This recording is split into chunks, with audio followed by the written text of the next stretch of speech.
ಉತ್ಥಾನ ಅಂದರೆ ಎದ್ದು ಬರುವುದು, ಮತ್ತೆ ಎದ್ದು ಬರುವುದು ಅಂತ ಅರ್ಥ ಮಕ್ಕಳು. ಹಲ್ಲೆಲೂಯಾ. ಯಾರು ಎದ್ದು ಬಂದರು, ಯಾವಾಗ ಎದ್ದು ಬಂದರು, ಯಾಕೆ ಎದ್ದು ಬಂದರು, ಎಲ್ಲಿದ್ದರು, ಏನಾಯಿತು, ಎಲ್ಲ ವಿಷಯವನ್ನು ನಾವು ಪರಿಶುದ್ಧ ಗ್ರಂಥದ ಆಧಾರದ ಮೇಲೆ ತಿಳಿದುಕೊಳ್ಳೋಣ. ಮೊನ್ನೆ ತಾನೇ ನೀವು ಎಲ್ಲರೂ ಗುಡ್ ಫ್ರೈಡೆ ದಿನ, ಶುಭ ಶುಕ್ರವಾರದ ದಿನ ಯೇಸು ಸ್ವಾಮಿ ಶಿಲುಬೆಯಲ್ಲಿ ನುಡಿದಂಥ 7 ಮಾತುಗಳನ್ನು ಧ್ಯಾನ ಮಾಡಿದ್ದೇವೆ, ಹೌದಾ? ಆ 7 ಮಾತುಗಳಲ್ಲಿ ಒಂದೊಂದು ಮಾತು ಕೂಡ ಮುಖ್ಯ ನೋಡಿ. ಲೋಕದ ರೀತಿಯಲ್ಲಿ ನಾವು ನೋಡುವಾಗ ಮಕ್ಕಳೇ, ಯಾರಾದರೂ ಮನೆಯಲ್ಲಿ ಹಿರಿಯರು ಸಾವಿಗೆ ಹತ್ತಿರವಾದಾಗ, ಸಾಯುವ ಸಮಯ ಬಂದಾಗ ಅವರಿಗೆ ಗೊತ್ತಾಗ್ಬಿಡುತ್ತೆ, ಸಾಯುವವರು ಇನ್ನೇನು ನಾನು ಸಾಯ್ತೇನೆ ಅನ್ನೋದು ಗೊತ್ತಾದಾಗ ಅವ್ರು ಏನು ಮಾಡ್ತಾರೆ, ಮನೆಯಲ್ಲಿರೋ ಮಕ್ಕಳು, ಮೊಮ್ಮಕ್ಕಳು, ಯಾರ್ಯಾರು ಇರ್ತಾರೆ ಎಲ್ಲರನ್ನ ಹತ್ತಿರ ಕರೆದು ಅವರು ಮಾತಾಡ್ತಾ ಕೆಲವು ಮಾತುಗಳು ಹೇಳ್ತಾರೆ. ಈಗ ಅಕಸ್ಮಾತ್ ಗಂಡ ಸಾಯೋ ಸಮಯದಲ್ಲಿದ್ದ ಅಂದರೆ ಹೆಂಡತಿ ಇರ್ತಾಳೆ, ಮಕ್ಕಳಿರ್ತಾರೆ. ಅವಾಗ ಏನು ಮಾಡ್ತಾನೆ ಆ ಗಂಡ, ತನ್ನ ಹೆಂಡತಿಯನ್ನು ಮಕ್ಕಳನ್ನು ಹತ್ತಿರ ಕರೆದು, ಇನ್ನೇನು ನನ್ನ ಸಮಯ ಆಯಿತು, ನಾನು ಹೋಗ್ತೇನೆ ಅಂತ ಹೇಳಿ ಮಕ್ಕಳಿಗೆ ಹೇಳ್ತಾನೆ, ನಿಮ್ಮ ಅಮ್ಮನನ್ನು ನೀವು ಚೆನ್ನಾಗಿ ನೋಡ್ಕೊಳ್ರಿ ಅಲ್ವಾ ಹೇಳ್ತಾನೆ ಯಾರಾದ್ರಾಗ.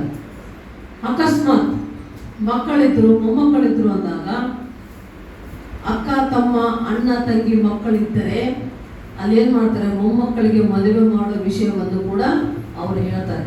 ಅಣ್ಣನ ಮಗಳನ್ನೇ ತಂಗಿ ಮಗನಿಗೆ ಮಾಡ್ರಿ, ಅಥವಾ ತಂಗಿ ಮಗನಿಗೆ ಅಣ್ಣನ ಮಗಳನ್ನು ಮಾಡ್ರಿ, ಈ ಥರ ಸೋದರ ಸಂಬಂಧ ಮಾಡಿಕೊಡ್ರಿ, ತವರು ಸಂಬಂಧ ಮಕ್ಕಳಿಗೆ ಉಳಿಬೇಕು, ಬೆಳಿಬೇಕು ಅಂತ ಕೂಡ ಕೆಲವರು ಮಕ್ಕಳ ಮದುವೆ ವಿಷಯ, ಮೊಮ್ಮಕ್ಕಳ ಮದುವೆ ವಿಷಯದ ಬಗ್ಗೆ ಕೂಡ ಹೇಳಿ ಸಾಯ್ತಾರೆ. ಸಾಯುವ ಅವರು ಜೀವಂತವಾಗಿರುವ, ಈಗ 50 ವರ್ಷ ಬದುಕಿರ್ಬೋದು, 40 ವರ್ಷ ಬದುಕಿರ್ಬೋದು, 60-70 ವರ್ಷ ಬದುಕಿರ್ಬೋದು, ಕೊನೆಯ ಸಮಯದಲ್ಲಿ ಅಷ್ಟು ವರ್ಷಗಳು ಅವ್ರು ಏನು ಹೇಳಿದ್ರು ಕೂಡ ಆ ಮಾತುಗಳನ್ನು ಮಕ್ಕಳು, ಮೊಮ್ಮಕ್ಕಳು, ಗಂಡ ಹೆಂಡತಿ ಒಬ್ಬರಿಗೊಬ್ಬರು ಕೇಳಿರಬಹುದು, ಕೇಳದೇ ಇರಬಹುದು. ಆದರೆ ಸಾಯುವ ಸಮಯದಲ್ಲಿ ಹೇಳಿದ ಮಾತನ್ನ ಖಂಡಿತ ಮಾಡ್ತಾರೆ, ನೆರವೇರಿಸ್ತಾರೆ. ಯಾಕೆ ಅಂದರೆ ಒಂದು ಆಸೆ, ಆಕಾಂಕ್ಷೆ, ಒಂದು ಅವರ ಬಗ್ಗೆ ಏನಿರುತ್ತೆ ಅಂದರೆ, ಅಯ್ಯೋ ಸಾಯುವಾಗ ನಮ್ಮಪ್ಪ ಹೇಳ್ದಲ್ಲ, ನಮ್ಮಪ್ಪ ಹೇಳಿದ ಮಾತು ಮಾಡಬೇಕು, ಸತ್ತ ಮೇಲಾದರೂ ನಮ್ಮಪ್ಪನ ಆತ್ಮಕ್ಕೆ ಶಾಂತಿ ಸಿಗಲಿ ಅಂತ ಇಷ್ಟಪಡ್ತಾರೆ ಅಲ್ವಾ, ಲೋಕದ ರೀತಿಯಲ್ಲಿ. ಆದರೆ ಆತ್ಮೀಯ ರೀತಿಯಲ್ಲಿ ನಾವು ಏಸಪ್ಪನ ನಂಬಿ ಏಸಪ್ಪನ ಮಕ್ಕಳಾಗಿದ್ದವರು, ಏಸಪ್ಪನು ನರಮನುಷ್ಯನಾಗಿ ಪರಲೋಕದಿಂದ ಭೂಲೋಕಕ್ಕೆ ಹುಟ್ಟಿ ಬಂದು ಮನುಷ್ಯನಾಗಿ, ಮಾಮೂಲು ಮನುಷ್ಯನಾಗಿ ಸಾಮಾನ್ಯ ಜೀವನವನ್ನು ನಡೆಸಿದರೂ ಕೂಡ ಕೊನೆಯಲ್ಲಿ ಆತನಿಗೂ ಕೂಡ ಒಂದು ಸಮಯ ಬಂತು. ಯಾವ ಸಮಯ? ಮರಣದ ಸಮಯ. ಏನು ತಪ್ಪು ಮಾಡದಿದ್ದರೂ ಕೂಡ, ಯಾವ ಪಾಪವನ್ನು ಮಾಡದೇ ಇದ್ದರೂ ಕೂಡ ಆತನಿಗೆ ಶಿಲುಬೆಯ ಮರಣವನ್ನು ಕೊಡ್ತಾರೆ, ಶಿಕ್ಷೆ ಕೊಡ್ತಾರೆ ಅಲ್ವಾ. ನೀವು ಮೊನ್ನೆ ಧ್ಯಾನ ಮಾಡಿದ್ರೆ ನಾನೇನು ಹೆಚ್ಚಿಗೆ ಹೇಳೋದು ಬೇಕಾಗಿಲ್ಲ. ಆ ಸಮಯದಲ್ಲಿ ಏಸಪ್ಪ ಏನು ಮಾಡಿದ, ಸಾಯುವ ಸಮಯ ಹತ್ತಿರವಾದಂತೆ ಆತ ನುಡಿದ 7 ಮಾತುಗಳು, ಆ ಮಾತಿನಂತೆ ನಾವು ನಡೆದುಕೊಳ್ಳಬೇಕು, ಕ್ಷಮಿಸಬೇಕಂತ ಹೇಳಿದಾಗ ಮೊದಲನೇ ಮಾತು. ನಾವು ಈ ಲೋಕದ ರೀತಿಯಲ್ಲಿರುವಂಥ ನಾವುಗಳಲ್ಲಿ ಸಭೆ ವಿಶ್ವಾಸಿಗಳಾಗಿರ್ಬೋದು, ಕುಟುಂಬದಲ್ಲಿ ಗಂಡ ಹೆಂಡತಿ ಮಕ್ಕಳು ಮೊಮ್ಮಕ್ಕಳಾಗಿರ್ಬೋದು, ಬಂಧು ಬಳಗ ಆಗಿರ್ಬೋದು, ಅಕ್ಕಪಕ್ಕದಾಗಿರುವವರಾಗಿರ್ಬೋದು, ಯಾವುದೇ ರೀತಿಯಲ್ಲಿ ಏನೋ ಸಣ್ಣ ಪುಟ್ಟ ವಿಷಯಕ್ಕೆ ಮನಸ್ತಾಪಗಳಾದರೂ ಕೂಡ, ಯಾರಾದರೂ ನಮಗೆ ದುಃಖಪಡಿಸಿದರೂ ಕೂಡ, ಯಾರಾದರೂ ನಮಗೆ ಮೋಸ ಮಾಡಿದರು, ಅನ್ಯಾಯ ಮಾಡಿದರು, ಅಕ್ರಮ ಮಾಡಿದರು, ಏನೇ ಮಾಡಿದ್ರು ಕೂಡ ನಾವೇನು ಮಾಡಬೇಕು, ಅವರನ್ನು ಕ್ಷಮಿಸಬೇಕು, ಹೌದಾ? ಈಗ ನಾನು ನಮ್ಮ ಅಪ್ಪಾಜಿ ಇಷ್ಟು ವರ್ಷ ಇದ್ದೀವಿ ಅಂದರೆ ನಮಗೆ ಯಾರೇನು ಮಾಡಿದ್ರು ಅವ್ರನ್ನ ಕ್ಷಮಿಸ್ತಾ ಇದ್ದೀವಿ ಮಕ್ಕಳೇ. ನಿಮಗೆ ಗೊತ್ತು, ನಾವು ಯಾರ್ಯಾರು ಏನೇನು ಮಾಡಿದ್ದಾರೆ, ಯಾರ್ಯಾರು ಏನೇನು ಮಾಡ್ತಾ ಇದ್ದಾರೆ ಎಲ್ಲ ನಿಮಗೆ ಗೊತ್ತಿದೆ. ನಮ್ಮ ಹೊಟ್ಟೆಯಲ್ಲಿ ಹುಟ್ಟಿದ ಮಕ್ಕಳು, ಮೊಮ್ಮಕ್ಕಳು, ಸೊಸೆಯಂದ್ರದ್ದು ಯಾವ 1% ಚಿಂತೆ ಇಲ್ಲ, ಯೋಚನೆ ಇಲ್ಲ ನಮಗೆ. ಅವ್ರು ನಮಗೇನು ಮಾಡಿಲ್ಲ, ನಾವು ಅವ್ರಿಗೇನು ಮಾಡಿಲ್ಲ. ಓದಿಸಿವಿ, ಬೆಳೆಸಿವಿ, ಮದುವೆ ಮಾಡಿ ಬಿಟ್ಬಿಟ್ಟಿವಿ, ಅವ್ರ ಸಂಸಾರ ಓದ್ಕೊಂಡು ನೌಕರಿ ಮಾಡ್ಕೊಂಡು ಅವರ ಜೀವನ ಅವ್ರು ನಡೆಸ್ಕೊತಾ ಇದ್ದಾರೆ. ನಮ್ಮ ಬಗ್ಗೆ ಅವರೇನು ಮಾಡಿಲ್ಲ, ಅವ್ರ ಬಗ್ಗೆ ನಾವೇನು ಮಾಡಿಲ್ಲ, ಯಾರ ಜೀವನ ಅವರು ಮಾಡ್ಕೊಂಡು ಹೋಗ್ತಾ ಇದ್ದಾರೆ. ಚಿಂತೆ ಇಲ್ಲ, ದುಃಖ ಇಲ್ಲ, ಬಾಧೆ ಇಲ್ಲ, ಚಿಂತೆ ಇಲ್ಲ. ಯಾರಷ್ಟು ಹಾಯಾಗಿ ಅವ್ರು ಆರಾಮಾಗಿದ್ದಾರೆ, ನಾವು ಆರಾಮಾಗಿದ್ದೀವಿ. ಅವ್ರ ಗಂಡ ಹೆಂಡತಿ ಮಕ್ಕಳು, ನೌಕರಿ, ಜೀವನ, ಅವ್ರು ಆರಾಮಾಗಿದ್ದಾರೆ. ಆದರೆ ನಮಗೆ ಬರುವಂಥ ಸಮಸ್ಯೆಗಳು, ದುಃಖಗಳು, ವೇದನೆಗಳು, ಬಾಧೆಗಳು, ಚಿಂತೆಗಳು ಎಲ್ಲವೂ ಸಭೆಗೆ, ಸೇವೆಗೆ, ವಿಶ್ವಾಸಿಗಳಿಗೆ, ಸೇವಕರಿಂದ ಸಂಬಂಧಪಟ್ಟದ್ದು. ಅರ್ಥ ಆಯ್ತಾ? ನಾವು ಆರಾಮಾಗಿದ್ದೀವಪ್ಪ. ಯೇಸು ಸ್ವಾಮಿನ ನಂಬದೇ ಇದ್ದಾಗ ಆರಾಮಾಗಿದ್ದೀವಿ, ನಂಬಿದ ಮೇಲೂ ಆರಾಮಾಗಿದ್ದೀವಿ, ವಿಶ್ವಾಸಿಗಳಾಗಿದ್ದಾಗಲೂ ಆರಾಮಾಗಿ ಚೆನ್ನಾಗಿದ್ದೀವಿ. ಆದರೆ ಯಾವಾಗ ಸೇವೆಗೆ ಬಂದೆವೋ, ಸೇವೆಗೆ ಬಂದ ಮೇಲೆ ಎಷ್ಟೋ ಸಮಸ್ಯೆಗಳು, ಎಷ್ಟೋ ವಿರೋಧಗಳು, ಎಷ್ಟೋ ಹಿಂಸೆಗಳು, ಆದರೂ ನಾವು ಎಲ್ಲವನ್ನು ತಾಳಿಕೊಂಡು ಸಹಿಸಿಕೊಂಡು ಏಸಪ್ಪನ ಮಾತನ್ನು ನೆನಪಿಟ್ಟುಕೊಂಡು ಇವ್ರು ಏನು ಮಾಡ್ತಾರೋ ಅವ್ರಿಗೆ ಗೊತ್ತಿಲ್ಲ, ಕ್ಷಮಿಸುವಂತ ಏಸಪ್ಪ ಹೇಗೆ ಹೇಳಿದ್ನೋ, ಶಿಲುಬೆ ಮರಣ ಹೊಂದುವ ಸಮಯದಲ್ಲಿ ಏನೆಲ್ಲ ಮಾಡಿದ್ರು ಏಸಪ್ಪನಿಗೆ? ಉಗುಳಿದರು, ಹೊಡೆದರು, ಬೈದರು, ಕೆಟ್ಟ ಮಾತುಗಳಾಡಿದರು, ಮುಳ್ಳಿನ ಕಿರೀಟ ಇಟ್ಟರು, ಮೊಳೆ ಹೊಡೆದರು ಕೈಕಾಲುಗಳಿಗೆ, ಬರ್ಚಿಯಿಂದ ತಿವಿದರು. ಆದರೂ ಆತ ಹೇಳಿದ ಮಾತು, ಇವರನ್ನ ಕ್ಷಮಿಸಿರಿ ಅಂತ. ಏಸಪ್ಪನೇ ಅಂಥವ್ರನ್ನ ಕ್ಷಮಿಸಿದ ಮೇಲೆ ನಾವು ನೀವು ಎಷ್ಟರವ್ರ ಮಕ್ಕಳೇ ಅಲ್ವಾ? ನಾವೇನು ಮನುಷ್ಯರು, ಮಾಮೂಲು ಮನುಷ್ಯರು. ನಾವು ಕೂಡ ನಮ್ಗೆ ಯಾರಾದರೂ ಏನಾದರೂ ತಪ್ಪು ಮಾಡಿದರೆ, ಮೋಸ ಮಾಡಿದರೆ, ದ್ರೋಹ ಮಾಡಿದರೆ, ನೋವುಂಟು ಮಾಡಿದರೆ ಅವರನ್ನು ಕ್ಷಮಿಸಬೇಕು. ಬಹಳ ಮುಖ್ಯವಾದ ಮಾತು. 7 ಮಾತುಗಳಲ್ಲಿ ಮೊದಲನೇ ಮಾತು ಬಹಳ ಮುಖ್ಯ. ಅರ್ಥ ಆಯ್ತಾ ಮಕ್ಕಳೇ? ಆ ರೀತಿ 7 ಮಾತು ನೆನ್ಪಿಟ್ಕೊಂಡ್ರೆ ಮತ್ತೆ 7 ಮಾತು ಹೇಳ್ಕೊಂತ ಹೋದ್ರೆ 7 ಗಂಟೆ ಆಗ್ತದೆ ಅಂತ ಗೊತ್ತಿಲ್ಲ. ನಿನ್ನೆ ಕೂಡಕ್ಕಾಗಲ್ಲ, ನಿಲ್ಲಕ್ಕಾಗಲ್ಲ ಅಂದರೂ ಕೂಡ ದೇವರು ನಿನ್ನೆ ಬಳ್ಳಾರಿಯಲ್ಲಿ 4 ಗಂಟೆ 5 ಗಂಟೆ ಆರಾಧನೆ, ವಿಶೇಷವಾದ ಆರಾಧನೆ ನಡೆಸಿದ್ದು. ಯಾವಾಗಲೂ ನಮಗೆ ಗುಡ್ ಫ್ರೈಡೇ, ಫ್ರೈಡೇನೇ ಬರ್ತದೆ. ಈಸ್ಟರ್ ಯಾವಾಗೋ ಬರ್ತದೆ. ಆದರೆ ಈ ಸಲ ಭಾನುವಾರ ನಾನು ಮರ್ತೇ ಹೋಗ್ಬಿಟ್ಟದೆ. ಈಸ್ಟರ್ ಡೇ ಅನ್ನೋದೇ ತಲೆಗೆ ಭಾನುವಾರ ಅಂತಲೇ ಅಂದ್ಕೊಂಡಿಲ್ಲ ನಾನು. ಅದಕ್ಕೆ ನೀವು ಕೀರ್ತನೆ ಓದ್ತೀವಿ ಅಂದರೆ ಇದು ವಿಶೇಷವಾದ ಆರಾಧನೆ ಬಿಡು ಅಂದ್ಬಿಟ್ಟದ ಅಲ್ವಾ? ಸಂಡೇ ಅಲ್ಲ, ಈಸ್ಟರ್ ಹಬ್ಬ ಸಂಡೇ ಬರ್ತದೆ, ಬಟ್ ವಿಶೇಷವಾದ ಆರಾಧನೆ ಅಂತೀವಲ್ಲ ನಾವು. ಹಾಗಾಗಿ ವಿಶೇಷವಾದ ಆರಾಧನೆ, ಗುಡ್ ಫ್ರೈಡೇ ಆರಾಧನೆ ನನಗೆ ನೆನಪಲ್ಲಿದೆ. ವಿಶೇಷ 2 ವಿಶೇಷವಾದ ಆರಾಧನೆಗಳು, ಗುಡ್ ಫ್ರೈಡೇ ಆಗಲಿ, ಈಸ್ಟರ್ ಆಗಲಿ. ಆದರೆ ಏನೋ ಒಂದು ಆಲೋಚನೆ ನನಗೇನೋ ಹೆಚ್ಚು ಕಡಿಮೆ ಆಗ್ಬಿಡುತ್ತೆ ಗೊತ್ತಿದೆ. ಇವತ್ತು ಕ್ಷಮೆ ಇರಲಿ ಮಕ್ಕಳೇ, ದೇವರಿಗೆ ಸ್ತೋತ್ರ. ಹೀಗೆ ಈಸ್ಟರ್ ಹಬ್ಬದ ದಿನ, ಪುನರುತ್ಥಾನ ದಿನವನ್ನು ನಾವು ಧ್ಯಾನ ಮಾಡಬೇಕು. ಏನು ಪುನರುತ್ಥಾನ, ಯಾಕೆ, ಯಾರಿಗಾಗಿ ಅಂತ ನಾವು ನೋಡ್ತಾ ಹೋದರೆ, ಯೇಸಪ್ಪ ಪರಲೋಕದಿಂದ ಭೂಲೋಕಕ್ಕೆ ಮನುಷ್ಯನಾಗಿ ಹುಟ್ಟಿ ಬಂದಿದ್ದು ಸತ್ಯ ಮತ್ತು ನನಗಾಗಿ, ನಮಗಾಗಿ, ನಿಮಗಾಗಿ ಅಲ್ವಾ? ಆತ ಹುಟ್ಟಿ ಬಂದಿದ್ದು ನಮಗಾಗಿ, ನನಗಾಗಿ, ನಿನಗಾಗಿ. ಯಾಕೆಂದರೆ ನಮ್ಮ ಪಾಪಗಳನ್ನು ಕ್ಷಮಿಸುವುದಕ್ಕಾಗಿ, ನಮಗೆ ಬಿಡುಗಡೆ ನೀಡುವುದಕ್ಕಾಗಿ, ನಮಗೆ ಆರೋಗ್ಯ ನೀಡುವುದಕ್ಕಾಗಿ, ನಮಗೆ ಸೈತಾನದಿಂದ ಬಿಡಿಸುವುದಕ್ಕಾಗಿ, ನಮ್ಮನ್ನು ನಿತ್ಯ ಜೀವ ಕೊಡುವುದಕ್ಕಾಗಿ, ನಮಗೆ ಪರಲೋಕಕ್ಕೆ ನಡೆಸುವುದಕ್ಕಾಗಿ ಯೇಸಪ್ಪ ಬಂದ ಅಲ್ವಾ? ಬಂದಿದ್ದು ಸತ್ಯ. ಆಮೇಲೆ ನನ್ನಿಂದ ಪಾಪವನ್ನು ತನ್ನ ಮೇಲೆ ಹೊತ್ತುಕೊಂಡು ಪಾಪರಹಿತನು, ದೋಷರಹಿತನು, ನಿರ್ದೋಷಿಯಾದಂಥ ಯೇಸಪ್ಪ ಶಿಲುಬೆ ಮರಣವನ್ನು ಹೊಂದಿದ. ಅದು ಸತ್ಯ ಅಲ್ವಾ? ಶಿಲುಬೆ ಮರಣವನ್ನು ಮರಣ ಹೊಂದಿದ ಮೇಲೆ ಯಾವತ್ತು ನಾವು ಸತ್ಯವೇದದಲ್ಲಿ ನೋಡುವಾಗ ಗುರುವಾರದ ದಿನ ರಾತ್ರಿ, ಯಾಕೆಂದ್ರೆ ಕೊನೆ ಲಾಸ್ಟ್ ಸಪ್ಪರ್ ಅಂತ ಹೇಳ್ತೇವೆ, ಕೊನೆ ಒಂದು ಕರ್ತನ ಭೋಜ. ಅರ್ಥ ಆಯ್ತಾ? ಯೇಸು ಸ್ವಾಮಿ ತನ್ನ 12 ಜನ ಶಿಷ್ಯರ ಜೊತೆ ಕುಳಿತುಕೊಂಡು ಕೊನೆಯದಾಗಿ ರಾತ್ರಿ ಊಟ ಮಾಡ್ತಾನೆ. ಅದು ಗುರುವಾರದ ದಿನ ರಾತ್ರಿ. ಆಗ 12 ಜನ ಶಿಷ್ಯರಲ್ಲಿ ಒಬ್ಬನು ಯೇಸು ಸ್ವಾಮಿಯನ್ನ ಹಿಡಿದುಕೊಳ್ತಾನೆ ಅಲ್ವಾ? ಯಾಕೆಂದ್ರೆ ಯೇಸು ಸ್ವಾಮಿ ಅಂದ್ರೆ ಯಾರಿಗೂ ಇಷ್ಟ ಇಲ್ಲ. ಅಲ್ಲೆಲ್ಲ ಜನರು ಅದರ ಮೇಲೆ ದ್ವೇಷ ಇಟ್ಟುಕೊಂಡು ಬೇರೆಯವರೆಲ್ಲ ಪಂಡಿತರು, ಸದ್ದುಕಾಯರು, ಫರಿಸಾಯರು ಅಂತ ನಾವು ನೋಡ್ತೇವೆ ಬೈಬಲಲ್ಲಿ. ಹಿಡಿದು ಕೊಡಬೇಕು ಅಂದಾಗ 12 ಜನರಲ್ಲಿ ಯಾರು ಯೇಸಪ್ಪ, ಹೆಂಗೆ ನಾವು ಗುರ್ತಿಡಬೇಕು ಅಂತ ಸೈನಿಕರು ಕೇಳಿದರೆ, ಆಗೇನು ಮಾಡ್ತಾನೆ, ಯೂದ ಇಸ್ಕರಿಯೋತ ಎನ್ನುವವನು ಯೇಸಪ್ಪನ ಜೊತೆಗೇ ಇದ್ದು, ಅಷ್ಟು ವರ್ಷಗಳ ಜೊತೆ ಇದ್ದು, ಶಿಷ್ಯನಾಗಿದ್ದು, ಒಳ್ಳೆಯವನಾದವನು 30 ನಾಣ್ಯಗಳಿಗಾಗಿ, ಅತಿ ಆಸೆ, ದುರಾಸೆಗೆ, ಹಣದ ಆಸೆಗಾಗಿ ಏನು ಮಾಡ್ತಾನೆ, ಯೇಸಪ್ಪನ ಹಿಡಿದುಕೊಡ್ತಾನೆ. ಯಾವ ರೀತಿ ಹಿಡಿದುಕೊಡ್ತಾನೆ? ಗುರುವಾರ ದಿನ ರಾತ್ರಿ ಊಟಕ್ಕೆ 12 ಜನ ಕುಳಿತಾಗ ನಾನು ಯಾರಿಗೆ ಹೋಗಿ ಮುತ್ತು ಕೊಡ್ತೇನೋ ಅವರೇ ಯೇಸಪ್ಪ, ಅದನ್ನೇ ನೀವು ಹಿಡ್ಕೊಂಡು ಹೋಗ್ರಿ ಅಂತ ಹೇಳ್ತಾನೆ. ಹೋಗಿ ಮಾತಾಡ್ತಾ ಕೂತಾಗ ಬಂದು ಯೇಸಪ್ಪನಿಗೆ ಮುದ್ದು ಕೊಟ್ಟಾಗ ತಕ್ಷಣ ಬಂದು ಗುರುವಾರ ರಾತ್ರಿನೇ ಸೈನಿಕರು ಯೇಸಪ್ಪನನ್ನು ಹಿಡ್ಕೊಂಡು ಹೋಗ್ತಾರೆ ಮಕ್ಕಳೇ. ಆಮೇಲೆ ಶುಕ್ರವಾರ ಬೆಳಿಗ್ಗೆಯಿಂದ ಶುರುವಾಗ್ತದೆ ಶಿಕ್ಷೆ, ಶಿಲುಬೆ ಮರಣದ ಶಿಕ್ಷೆ. ಶಿಲುಬೆಗೆ ಹಾಕ್ತಾರೆ, ಕೊನೆಗೆ ಮರಣ ಹೊಂದುತ್ತಾನೆ, ಪ್ರಾಣ ಬಿಡ್ತಾನೆ ಶಿಲುಬೆಯಲ್ಲಿ. ಯೇಸಪ್ಪ ಕಲ್ವಾರಿ ಬೆಟ್ಟದ ಮೇಲೆ ಶಿಲುಬೆಯಲ್ಲಿ ಪ್ರಾಣ ಬಿಟ್ಟ ಮೇಲೆ ಆಗ ಆತನ ದೇಹವನ್ನ ತೆಗೆದುಕೊಂಡು ಹೋಗಿ ಸಮಾಧಿ ಮಾಡ್ತಾರೆ. ಎಲ್ಲಿ ಸಮಾಧಿ ಮಾಡ್ತಾರೆ ಅಂದ್ರೆ ಆ ಬೆಟ್ಟದ ಹತ್ತಿರದಲ್ಲಿ. ಆ ಕಾಲದಲ್ಲಿ ನೋಡಿ, ಪ್ರತಿ ಸಲ ಹೇಳ್ತೇನೆ, ಎಷ್ಟೋ ಸಲ ಹೇಳಿದೆ ನಿಮಗೆ, ಆ ಕಾಲದಲ್ಲಿ ಸಮಾಧಿ ಅಂದ್ರೆ ನೆಲದಲ್ಲಿ ಆಗದಿರ್ತಾ ಇರಲಿಲ್ಲ. ಗುಡ್ಡಗಳಿಗೆ, ಬೆಟ್ಟ ಗುಡ್ಡಗಳ ಹತ್ರನೇ ಗವಿ ಮಾಡಿದಂಗೆ ಮಾಡಿ, ಒಂದು ಗೋಡೆಗೆ ತೂತು ಮಾಡಿದಂಗೆ ಮಾಡಿ ಅಲ್ಲಿ ಇಟ್ಟು ಮತ್ತೆ ಅದಕ್ಕೆ ದೊಡ್ಡ ಬಂಡೆಗಲ್ಲು ಅದಕ್ಕೆ ಮುಚ್ಚಿಡ್ತಾ ಇದ್ರಂತೆ, ತಬ್ಬಿ ಬಿಡೋದು, ಒಳಗಡೆ ಬಾಡಿ ಇಟ್ಟುಬಿಟ್ಟು.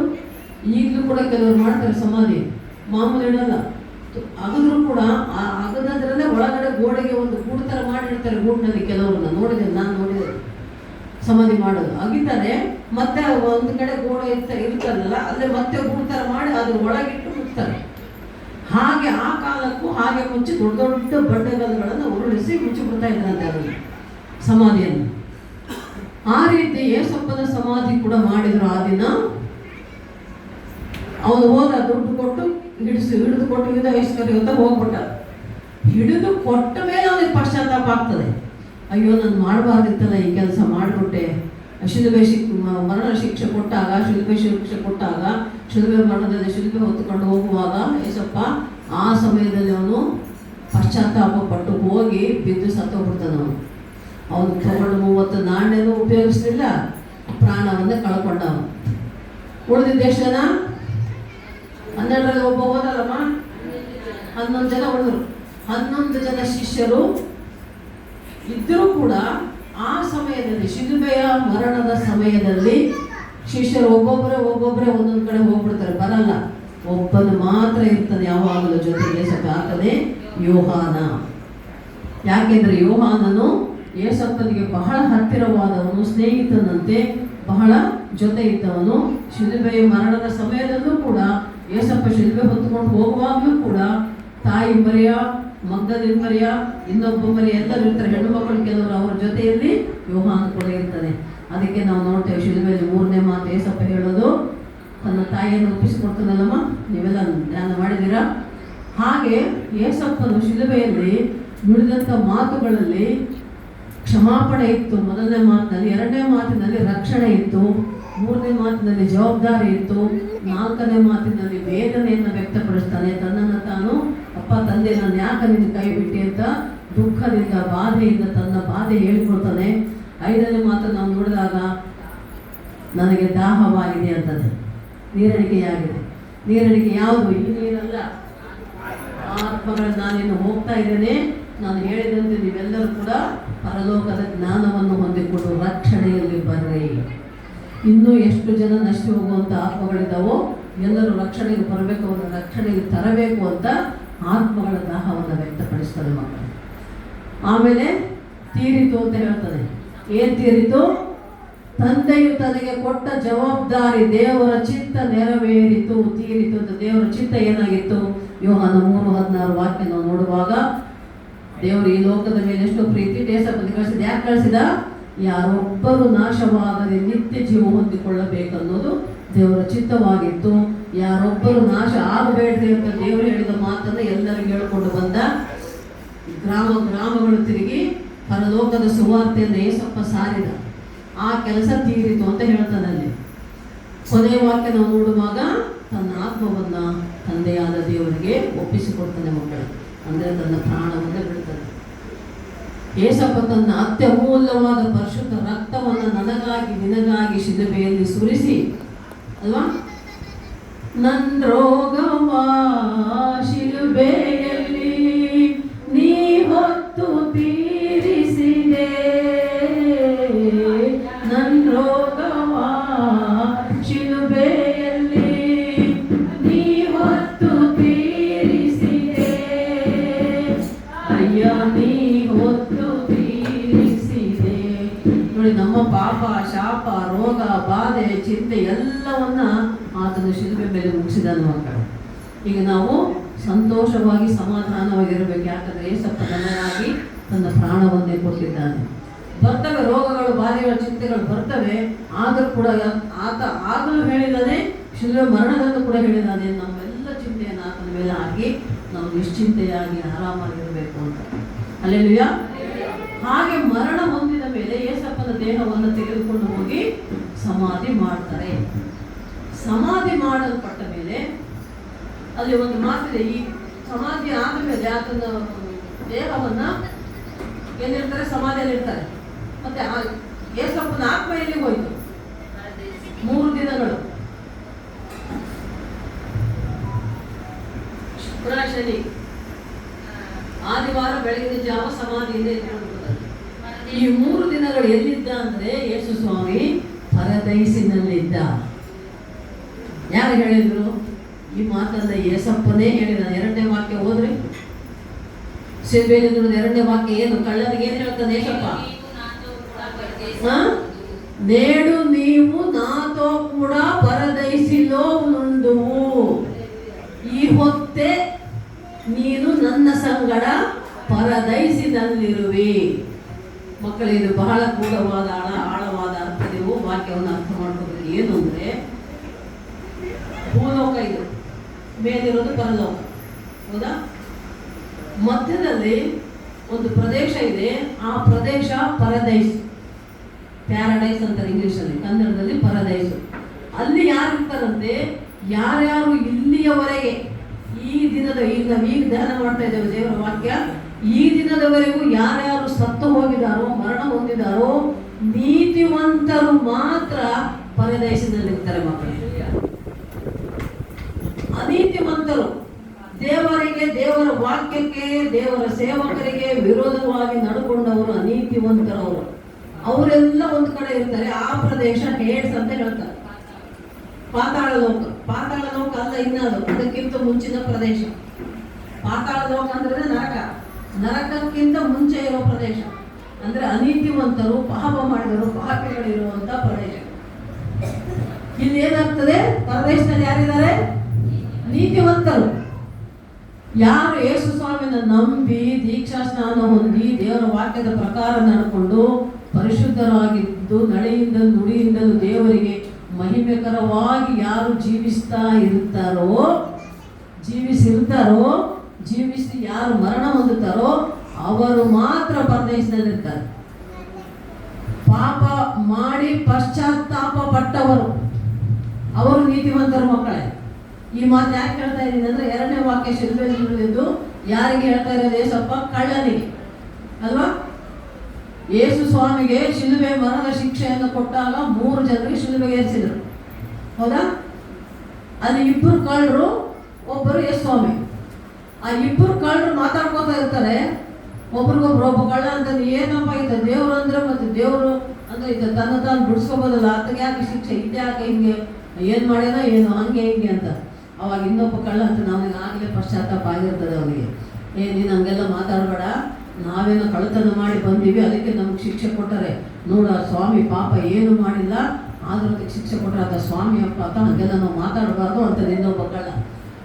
ಅಂತೂ ತಾನು ಮಾಡಿದ ಕಳ್ಳತನಕ್ಕೆ, ತಾನು ಮಾಡಿದ ಕೆಟ್ಟ ಕೆಲಸಕ್ಕೆ, ತಾನು ಮಾಡಿದ ಪಾಪದ ಕೆಲಸಕ್ಕೆ ಪಶ್ಚಾತ್ತಾಪ ಪಟ್ಟು ಯೇಸು ಸ್ವಾಮಿ ಕೇಳ್ತಾನ ಕಳ್ಳ, ಏನಪ್ಪ ನೀನು ಮತ್ತೆ ಬರ್ತೀಯಲ್ಲ, ನೀನು ಬರುವಾಗ ಪರಲೋಕಕ್ಕೆ ನನ್ನನ್ನು ಕರೆದುಕೊಂಡು ಹೋಗಪ್ಪ, ನಾನು ನಿನ್ನ ಜೊತೆ ಬರ್ತೀನಿ, ನನ್ನನ್ನು ನೀನು ನೆನಪು ಮಾಡಿಕೋ ಅಂತಾನೆ ಕಳ್ಳ. ನಾವು ಟೈಮ್ ಜಾಸ್ತಿ ಆಗುತ್ತೆ, ಅದಕ್ಕೆ ವಾಕ್ಯಗಳು ಹೇಳ್ತಾ ಇಲ್ಲ, ಓದಕ್ಕೆ ನಾನೇ ಹೇಳ್ತಾ ಇದ್ದೇನೆ. ನನ್ನನ್ನು ನೀನು ಮರಳಿ ಬರುವಾಗ ನನ್ನನ್ನು ನೀನು ನೆನಪು ಮಾಡಿಕೋ ಅಂತಾನೆ ಕಳ್ಳ. ಅರ್ಥ ಆಯ್ತಾ ಮಕ್ಕಳೇ? ಅವಾಗ ಏನಂತ, ಅವಾಗ ಹೇಳೋ ಮಾತು ಯೇಸು ಸ್ವಾಮಿ, ಈ ಹೊತ್ತೆ ನೀನು ನನ್ನ ಸಂಗಡ ಪರದೈಸಿನಲ್ಲಿರುವೆ. ಈ ಹೊತ್ತೆ ಅಂದ್ರೆ ಯಾವ ಹೊತ್ತು? ಶಿಲುಬೆಯ ಮರಣ ಹೊಂದಿದ ಸಮಯ. ಅಲ್ಲೆಲ್ಲೂಯಾ. ಶಿಲುಬೆ ಮರಣ ಹೊಂದಿದ್ದು ಯಾವಾಗ? 3 ಗಂಟೆಗೆ ಬೆಳಗ್ಗೆಯಿಂದ ಶುರುವಾಗುತ್ತೆ ಶಿಕ್ಷೆ. ಪಂಚಾಯತಿ ಮಾಡಿ ಮಾತಾಡಿ ಶಿಕ್ಷೆ ಕೊಟ್ಟು ಬೈದು ಹೊಗಳಿ ಎಲ್ಲ ಮಾಡಿದ ಮೇಲೆ ಕೊನೆಯಲ್ಲಿ 9 ಗಂಟೆಯಿಂದ ಶಿಲುಬೆ ಏರಿಸಿ ಶಿಲುಬೆಯನ್ನು ಹೊರಿಸಿ ಎಳ್ಕೊಂಡು ಹೋಗ್ತಾರೆ ಅಲ್ವಾ? ಶಿಲುಬೆ ಹೊರಿಸಿ ನಡೆಸಿಕೊಂಡು ಹೋಗುವಾಗ 9 ಗಂಟೆಯಿಂದ 3 ಗಂಟೆವರೆಗೆ ಸುಮಾರು 6 ಗಂಟೆಗಳು ಶಿಲುಬೆಯನ್ನು ಹೊತ್ತುಕೊಂಡು ಕಲವರಿ ಗುಡ್ಡದ ಕಡೆಗೆ ನಡೀತಾನೆ ಯೇಸಪ್ಪ. ಆಮೇಲೆ ಶಿಲುವೆ ಮೇಲೆ ಹೋಗಿದ ಮೇಲೆ ಅಲ್ಲಿ ಮೊಳೆ ಹೊಡೆದು ಕೊನೆ ಪ್ರಾಣ ಬಿಟ್ಟಾಗ ಶಿಲುವೆಯಿಂದ ದೇಹವನ್ನು ತೆಗೆದು ಹೋಗಿ ಸಮಾಧಿ ಮಾಡ್ತಾರೆ. ಆವಾಗ ಕಳ್ಳನಿಗೆ ನೋಡಿದ ಮಾತು ನಾವು ನೋಡಿದಾಗಲೇ ನಮಗೆ ಗೊತ್ತಾಗೋದು, ಈ 3 ದಿನ ಅಂದರೆ ಶುಕ್ರವಾರ, ಶನಿವಾರ, ಭಾನುವಾರದ ಬೆಳಗಿನ ಜಾವದವರೆಗೆ ಯೇಸಪ್ಪ ಪರದೈಸಿನಲ್ಲಿದ್ದ. ಪರದೈಸಿ ಅನ್ನುವುದು ನೀತಿವಂತರು ಇರುವ ಸ್ಥಳ. ಯೇಸಪ್ಪನ 2ನೇ ಬರೋಣದಲ್ಲಿ ನೀತಿವಂತರು ಪರಲೋಕಕ್ಕೆ ಹೋಗ್ತಾರೆ, ಅನೀತಿವಂತರು ನ್ಯಾಯ ತೀರ್ಪಿಗೆ ಒಳಗಾಗಿ ನರಕಕ್ಕೆ ಹೋಗ್ತಾರೆ. ಮಕ್ಕಳೇ, ಅರ್ಥ ಆಯ್ತಾ? ಅದಕ್ಕೆ ಪರದೈಸಿನಲ್ಲಿ ಈ ಹೊತ್ತೆ ನನ್ನ ಸಂಗಡದಲ್ಲಿ ಇರ್ತಿ ಅಂತ ಕಳ್ಳನಿಗೆ ಹೇಳ್ತಾನೆ. ಆ ವಾಕ್ಯದ ಆಧಾರದ ಮೇಲೆ ನಾವು ನೀವು ಹೇಳ್ಬೋದು, ಯೇಸಪ್ಪನಿಗೆ ಶಿಲುಬೆ ಮರಣ ಆದ ಮೇಲೆ ಯೇಸಪ್ಪನ ದೇಹ ಸಮಾಧಿಯಲ್ಲಿದ್ದರೂ ಆತ್ಮವು ಪರದೈಸಿನಲ್ಲಿತ್ತು. 3 ದಿನ ಆದಮೇಲೆ ಅಂದರೆ ಶುಕ್ರವಾರ ಶನಿವಾರ ಕಳೆದ ಮೇಲೆ ಮತ್ತೆ ಶನಿವಾರ ಬೆಳಗಿನ ಜಾವ ಯೇಸಪ್ಪನ ಆತ್ಮವು ಪರದೈಸಿನಿಂದ ಮತ್ತೆ ಸಮಾಧಿ ಒಳಗೆ ಬರ್ತದೆ. ಸಮಾಧಿಯೊಳಗಿರುವಂಥ ದೇಹ, ಯೇಸಪ್ಪನು ದೇಹದಿಂದಲೇ ಬಂದ ಸಮಾಧಿಯಿಂದ ಹೊರಗೆ. ಈ ಲೋಕದಲ್ಲಿರುವಂಥ ದೇಹ ಪರಲೋಕದಲ್ಲಿರುವಂಥ ಮಹಿಮ ಶರೀರವನ್ನು ಹೊಂದಿಕೊಂಡು ಆತ್ಮ ಸಮೇತವಾಗಿ, ದೇಹ ಸಮೇತವಾಗಿ, ಪ್ರಾಣಾತ್ಮ ಶರೀರದೊಂದಿಗೆ ಯೇಸಪ್ಪನು ಸಮಾಧಿಯಿಂದ ಎದ್ದು ಬರ್ತಾನೆ. ಮಕ್ಕಳು ಬೆಳಗಿನ ಜಾವ ಹಲ್ಲೆಲೂಯಾ. ಸಶರೀರವಾಗಿ, ಶರೀರ ಸಮೇತ ಮಹಿಮ ಶರೀರವನ್ನು ಹೊಂದಿಕೊಂಡು, ಈ ಲೋಕದ ಶರೀರವನ್ನು ಹೊಂದಿಕೊಂಡು, ಅದರ ಮೇಲೆ ಮಹಿಮ ಶರೀರ, ಪರಲೋಕದ ಮಹಿಮ ಶರೀರವನ್ನು ಹೊಂದಿಕೊಂಡು ಆತನು ಎದ್ದು ಬರ್ತಾನೆ. ಎದ್ದು ಬಂದಿದ್ದಾನೆ ಅಂತ ನಮ್ಗೆ ಯಾಕೆ ಗೊತ್ತಾಯಿತು? ಮತ್ತಾಯ ಸುವಾರ್ತೆ 28ನೇ ಅಧ್ಯಾಯ ಓದ್ರಮ್ಮ, 1ರಿಂದ ಓದ್ತಾ ಬನ್ನಿ. ಕೊನೆಯ ಅಧ್ಯಾಯ. ఆదివారమున తెల్లవారుచుండగా మగ్దలేని మరియయు వేరొక మరియయు సమాధిని చూడవచ్చిరి. ఇదిగో ప్రభువు దూత పరలోకము నుండి దిగివచ్చి రాయి పొర్లించి దాని మీద కూర్చుండెను. అప్పుడు మహా భూకంపము కలిగెను. ఆ దూత స్వరూపము మెరుపు వలె ఉండెను. అతని వస్త్రము హిమమంత తెల్లగా ఉండెను. అతనికి భయపడుట వలన కావలి వారు వణికి చచ్చిన వారి వలె నుండిరి. దూత ఆ స్త్రీలను చూచి, మీరు భయపడకుడి, సిలువ వేయబడిన యేసును మీరు వెతుకుచున్నారని నాకు తెలియను. ఆయన ఇక్కడ లేడు, తాను చెప్పినట్టే ఆయన లేచి ఉన్నాడు. రండి, ప్రభువు పండుకొనిన స్థలము చూసి త్వరగా వెళ్ళి ఆయన మృతులలో నుండే లేచి ఉన్నాడని ఆయన శిష్యులకు తెలియజేయుడి. ఇదిగో ఆయన గలిలయలోనికి మీకు ముందుగా వెళ్ళుచున్నాడు, అక్కడ మీరు ఆయన్ను చూతురు. ఇదిగో మీతో చెప్పితినెను.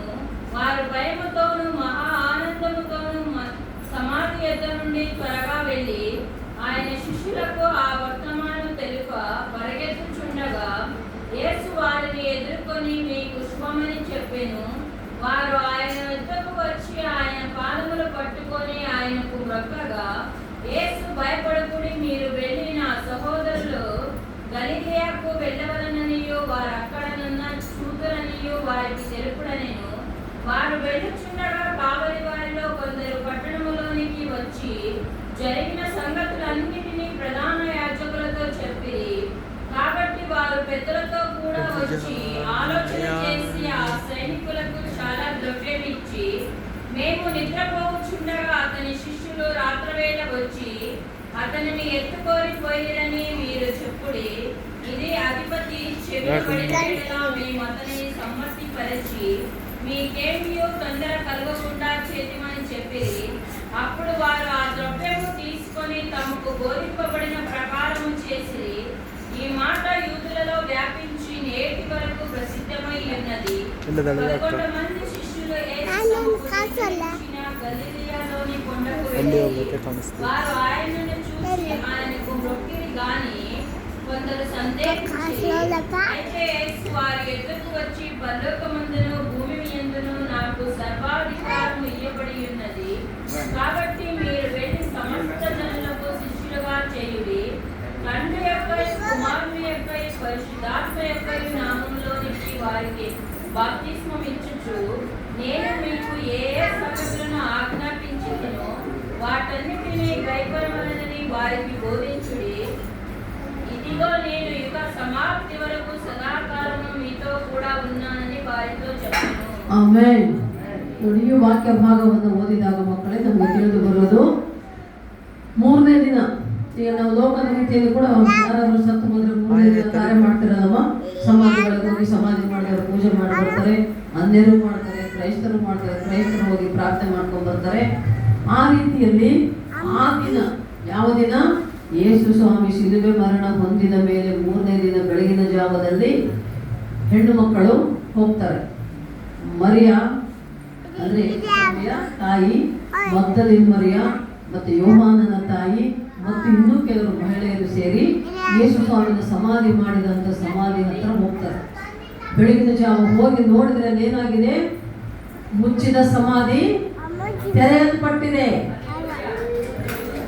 ಸಮಾಧಿಯಲ್ಲಿ ಮುಚ್ಚಿದಂತ ಏನು ಬಂಡೆಗಳನ್ನು ಉರುಳಿಸಿ ಅದರ ಮೇಲೆ ದೇವದೂತರು, ಬಿಳಿಯ ಬಟ್ಟೆಯಲ್ಲಿದ್ದಂತ ದೇವದೂತರು ಕೂತಿದ್ದಾರಂತೆ. ಇವರಿಗೆ ಗೊತ್ತಾಗ್ತಾ ಇಲ್ಲ, ಅಯ್ಯೋ ಸ್ವಾಮಿ ಇಲ್ಲಲ್ಲ, ಸ್ವಾಮಿ ದೇಹ ಇಲ್ಲಲ್ಲ, ನಾವೇನು ಸ್ವಾಮಿಗೆ ಯಾಕೆ ಬಂದ್ರವರು? ಸುಗಂಧ ದ್ರವ್ಯಗಳನ್ನು ತಂದು ಸಮಾಧಿ ಮೇಲೆ ಹಾಕಿ ಹೋಗ್ಬೇಕು ಅಂತ ಬಂದಿರ್ತಾರೆ. ಆದ್ರೆ ಅಲ್ಲಿ ಇಲ್ಲ, ದೇಹ ಇಲ್ಲ. ಅಯ್ಯೋ ಇಲ್ಲ, ಸ್ವಾಮಿ ಏನಾಯ್ತು ಅಂತ ಅವರು ಗಾಬರಿ ಪಟ್ಟುಕೊಂಡಿದ್ದಾಗ ದೇವದೂತರು ಅವರು ಹೇಳ್ತಾರೆ, ನೀವು ನೋಡುವುದಕ್ಕೆ ಬಂದಂತ ಯೇಸುವಿನ ಶರೀರ ಇಲ್ಲಿಲ್ಲ, ಯೇಸು ಇಲ್ಲಿಲ್ಲ. ಯೇಸು ಏನಾಗಿದ್ದಾನೆ? ಆತನು ಎದ್ದಿದ್ದಾನೆ. 6ನೇ ವಾಕ್ಯ ಅಲ್ಲ ಮಗಳೇ, ಓದು 6ನೇ ವಾಕ್ಯನ. ಆಮೆನ್. ಕನ್ನಡದಲ್ಲಿ 6ನೇ ವಾಕ್ಯ.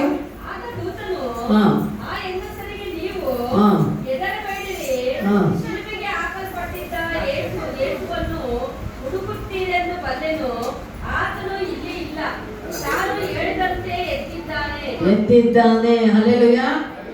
ಎದ್ದನಲ್ಲ ಯೇಸು ರಾಜನಿವ ಅಲ್ವಾ? ನಮಗಾಗಿ ನಿಮಗಾಗಿ ಸಮಾಧಿಯಿಂದ ಎದ್ದು ಬಂದ. ನೀವು ಹುಡುಕ್ತಾ ಇದ್ರಲ್ಲಮ್ಮ, ನೀವು ಯಾರಿಗಾಗಿ ಬಂದಿರೋ? ಆ ಯೇಸು ಇಲ್ಲಿಲ್ಲ ಅಂತ ಎದ್ದು ಸಮಾಧಿಯಿಂದ ಹೊರಗೆ ಹೋಗಿದ್ದಾನೆ ಅಂತ ಹೆಣ್ಣು ಮಕ್ಕಳಿಗೆ ಆ ದೇವದೂತರು ಹೇಳ್ತಾರೆ. ಅಂದ್ರೆ ಅರ್ಥ ಏನು?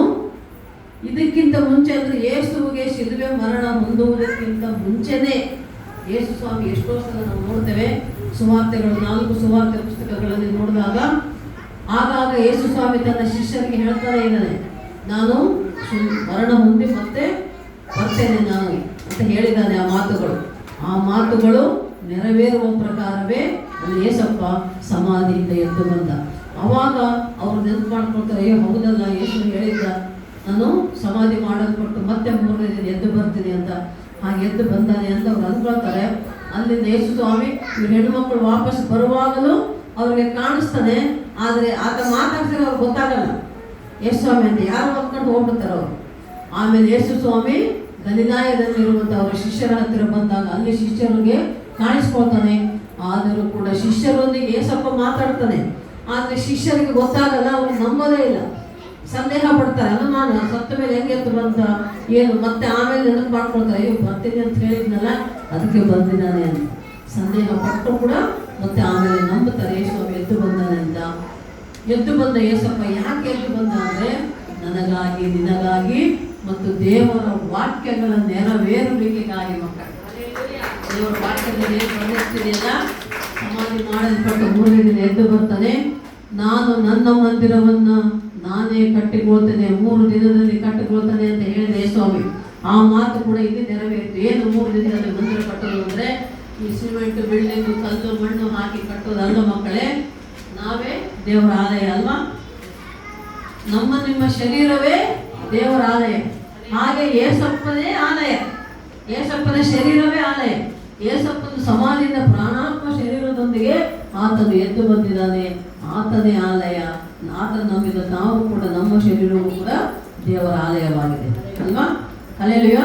ಹಾಗೆ ಯೇಸು ಸ್ವಾಮಿ ನನಗಾಗಿ, ನಿನಗಾಗಿ ಎದ್ದು ಬಂದ. ಹೇಗೆ ನಾವು ಇದರ ಬಗ್ಗೆ ನೋಡೋದಾದ್ರೆ ಅಪೊಸ್ತಲ ಕಾರ್ಯಗಳು 1ನೇ ಅಧ್ಯಾಯ 9ನೇ ವಾಕ್ಯ ಓದ್ರಮ್ಮ.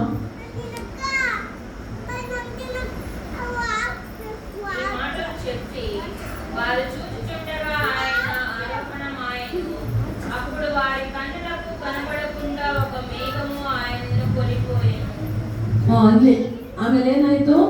ಯೇಸು ಸ್ವಾಮಿ ಶಿಲುಬೆಯಿಂದ ಎದ್ದು ಬಂದ, ಶಿಲುಬೆ ಮರಣ ಹೊಂದಿ ಸಮಾಧಿ ಮಾಡಲ್ಪಟ್ಟ ಮೇಲೆ ಸಮಾಧಿಯಿಂದ ಎದ್ದು ಬಂದ. ಸಮಾಧಿಯಿಂದ ಎದ್ದು ಬಂದ ಮೇಲೆ ಗಲಿಲಾಯಕ್ಕೆ ಹೋಗಿ ತನ್ನ 11 ಜನ ಶಿಷ್ಯರು, 12ರಲ್ಲಿ ಒಂದು ಮೈನಸ್ ಆಯ್ತಲ್ಲ, ಯೂದಾಯಿಸ್ಕೋರಿ ಅಂತ ಹೋಗ್ಬಿಟ್ಟ. 11 ಜನ ಶಿಷ್ಯರ ಜೊತೆಗೂ ಮತ್ತು ಎಲ್ಲ ಜನರ ಜೊತೆಗೂ ಗಲಿಲಾಯದಲ್ಲಿ 40 ದಿನಗಳು ಆತ ಸಮಾಧಿಯಿಂದ ಎದ್ದು ಬಂದ ಮೇಲೆ, ಪುನರುತ್ಥಾನನಾಗಿ ಬಂದ ಮೇಲೂ ಮತ್ತೆ ಎಲ್ಲ ಜನರಿಗೆ ಆತ ಕಾಣಿಸಿಕೊಳ್ತಾನೆ.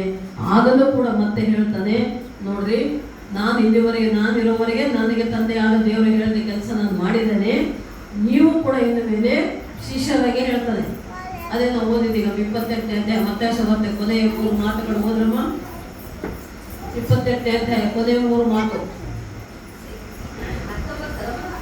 ಆದ್ದರಿಂದ ನೀವು ಹೊರಟು ಹೋಗಿ ಎಲ್ಲಾ ದೇಶಗಳ ಜನರನ್ನು ಶಿಷ್ಯರನ್ನಾಗಿ ಮಾಡಿರಿ, ಅವರಿಗೆ ತಂದೆಯ ಮಗನ ಪರಿಶುದ್ಧಾತ್ಮನ ಹೆಸರಿನಲ್ಲಿ ದೀಕ್ಷಾಸ್ನಾನ ಮಾಡಿಸಿ, ನಾನು ನಿಮಗೆ ಆಜ್ಞಾಪಿಸಿದ್ದನ್ನೆಲ್ಲ ಕಾಪಾಡಿಕೊಳ್ಳುವುದಕ್ಕೆ ಅವರಿಗೆ ಉಪದೇಶ ಮಾಡಿರಿ. ನೋಡಿರಿ, ನಾನು ಯುಗದ ಸಮಾಪ್ತಿವರೆಗೂ ಎಲ್ಲಾ ದಿವಸ ನಿಮ್ಮ ಸಂಗಡ ಇರುತ್ತೇನೆ ಹೇಳಿದನು. ಅದಕ್ಕಿಂತ ಮುಂಚೆ ವಾಕ್ಯವರಮ್ಮ 17-18. ఆయనను చూచి ఆయనకు మొక్కిరి కాని కొందరు సందేహించిరి. అయితే యేసు వారి యొద్దకు వచ్చి పరలోకమందున భూమియందును నాకు సర్వాధికారం ఇయ్యబడి ఉన్నది. ಆಮೆನ್. ಸಾಕಮ್ಮ. ಇಲ್ಲಿ ನೋಡಿ, ಯೇಸು ಸ್ವಾಮಿ ಸಮಾಧಿಯಿಂದ ಪುನರುತ್ಥಾನನಾಗಿ ಸಾವನ್ನ ಗೆದ್ದು ಮೃತ್ಯುಂಜಯನಾಗಿ ಎದ್ದು ಬಂದರೂ ಕೂಡ ಅಲ್ಲಿ ಶಿಷ್ಯರು ಮತ್ತೆ ಅವರು ನಂಬಲಿಲ್ಲ, ಸಂದೇಹ ಪಡ್ತಾರೆ, ಅನುಮಾನ ಪಡ್ತಾರೆ. ಅದಕ್ಕೆ ಅವಾಗ ಹೇಳ್ತಾನೆ ಸ್ವಾಮಿ ಮಾತು ಏನು ಹೇಳ್ತಾನೆ, ನೋಡ್ರಿ, ನೀವು ಅನುಮಾನ ಪಡಬೇಡ್ರಿ, ನಾನೇ ನಿಮ್ಮ ಸ್ವಾಮಿ, ನಿಮ್ಮ ಕರ್ತನಾದ ಯೇಸು ನಾನೇ. ನನಗೆ ಎಲ್ಲೆಲ್ಲಿ ಅಧಿಕಾರ ಇದೆಯಮ್ಮ? ಭೂಲೋಕದಲ್ಲಿಯೂ ಪರಲೋಕದಲ್ಲಿಯೂ ಅಧಿಕಾರವು ನನಗುಂಟು. ಅದಕ್ಕೆ ಏಸಪ್ಪನೇ ಹೇಳೋದು ಸರ್ವಾಧಿಕಾರಿ.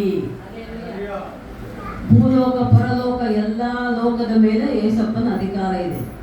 ಅಂದರೆ ಸಾಯುವುದಕ್ಕೂ ನನಗೆ ಅಧಿಕಾರ ಇದೆ, ಮತ್ತೆ ಹುಟ್ಟಿ ಬರುವುದಕ್ಕೂ ನನಗೆ ಅಧಿಕಾರ ಇದೆ. ನೀವು ಯಾಕೆ ಅನುಮಾನ ಪಡ್ತೀರಿ? ಅನುಮಾನ ಪಡಬೇಡ್ರಪ್ಪ. ನನಗೆ ದೇವರು ಕೊಟ್ಟು, ತಂದೆಯಾದ ದೇವರು ಕೊಟ್ಟ ಅಧಿಕಾರ ನನ್ನಲ್ಲಿದೆ. ಸರ್ವಾಧಿಕಾರಿಯಾದ ನಾನೇ ಹುಟ್ಟಬಹುದು, ಮತ್ತೆ ನಾನೇ ಸಾಯಬಹುದು, ಮತ್ತೆ ನಾನೇ ಎದ್ದು ಬರಬಹುದು. ಈಗ ನೋಡಿ, ಯೇಸುವಿನ ಜನನ ದೇವರ ಚಿತ್ತ, ದೇವರ ಅಧಿಕಾರ. ಭೂಮಿ ಮೇಲೆ ಮನುಷ್ಯನಾಗಿ ಇಷ್ಟು ವರ್ಷಗಳಿದ್ದ, 30 ವರ್ಷಗಳು ಮಾಮೂಲು ಮನುಷ್ಯನಾಗಿ, ಮತ್ತೆ 3.5 ವರ್ಷ ಸುವಾರ್ತೆ ಸಾರಿ ಪರಲೋಕದ ಜ್ಞಾನ ಕೊಟ್ಟು ರಕ್ಷಣೆ ಭಾಗ್ಯವನ್ನು ಕೊಟ್ಟು ಅಷ್ಟು ವರ್ಷಗಳು ಮನುಷ್ಯನಾಗಿದ್ದುದು ಆತನ ಚಿತ್ತವೇ, ಆತನ ಅಧಿಕಾರವೇ. ಶಿಲುಬೆ ಮರಣ ಹೊಂದಿದ್ದು ಆತನ ಅಧಿಕಾರವೇ. ಸಾವನ್ನ ಗೆದ್ದು ಬಂದದ್ದು ಆತನ ಅಧಿಕಾರವೇ. ಅದಕ್ಕೆ ಎಲ್ಲ ಅಧಿಕಾರ ನನಗುಂಟು. ನೀವು ಯಾಕೆ ಅನುಮಾನ ಪಡ್ತೀರಿ? ನಾನೇ ನಿಮ್ಮ ಕರ್ತನು, ನಾನೇ ಯೇಸು ನಾನೇ ಅಂತ ಹೇಳಿ ಆ ಶಿಷ್ಯರಿಗೆ ಹೇಳ್ತಾನೆ ಮಕ್ಕಳೇ. ಆಮೇಲೆ ಕೊನೆಯಲ್ಲಿ ಆತನು ಹೋಗುವಾಗ ಏನು ಹೇಳ್ತಾನೆ ಎಲ್ಲರಿಗೆ, ನೋಡ್ರಿ, ನೀವೆಲ್ಲರೂ ಲೋಕದ ಕಟ್ಟೆಕಡೆವರೆಗೆ ಹೋಗ್ರಿ. ಅಂದ್ರೆ ಯಾರು ಒಬ್ಬರು ಯೇಸು ಸ್ವಾಮಿ ನಂಬಿದರೆ ನೀವೇನೇನು ಯೇಸು ಸ್ವಾಮಿಯ ಮಹಿಮೆಯನ್ನ, ಕೃಪೆಯನ್ನ, ಆಶೀರ್ವಾದವನ್ನ ಅನುಭವಿಸಿದ್ದೀರೋ ಅದನ್ನು ಇನ್ನೊಬ್ಬರಿಗೆ ನೀವು ಸಾಕ್ಷಿಯಾಗಿ ಹೇಳಬೇಕು, ನೀವು ಸಾಕ್ಷಿಗಳಾಗಿರಬೇಕು. ಅದೇ ಹೇಳೋದು ಅಪೊಸ್ತಲ 1:8 ಓದಮ್ಮ. ಅಪೊಸ್ತಲ ಕಾರ್ಯಗಳು 1ನೇ ಅಧ್ಯಾಯ 8ನೇ ವಚನ.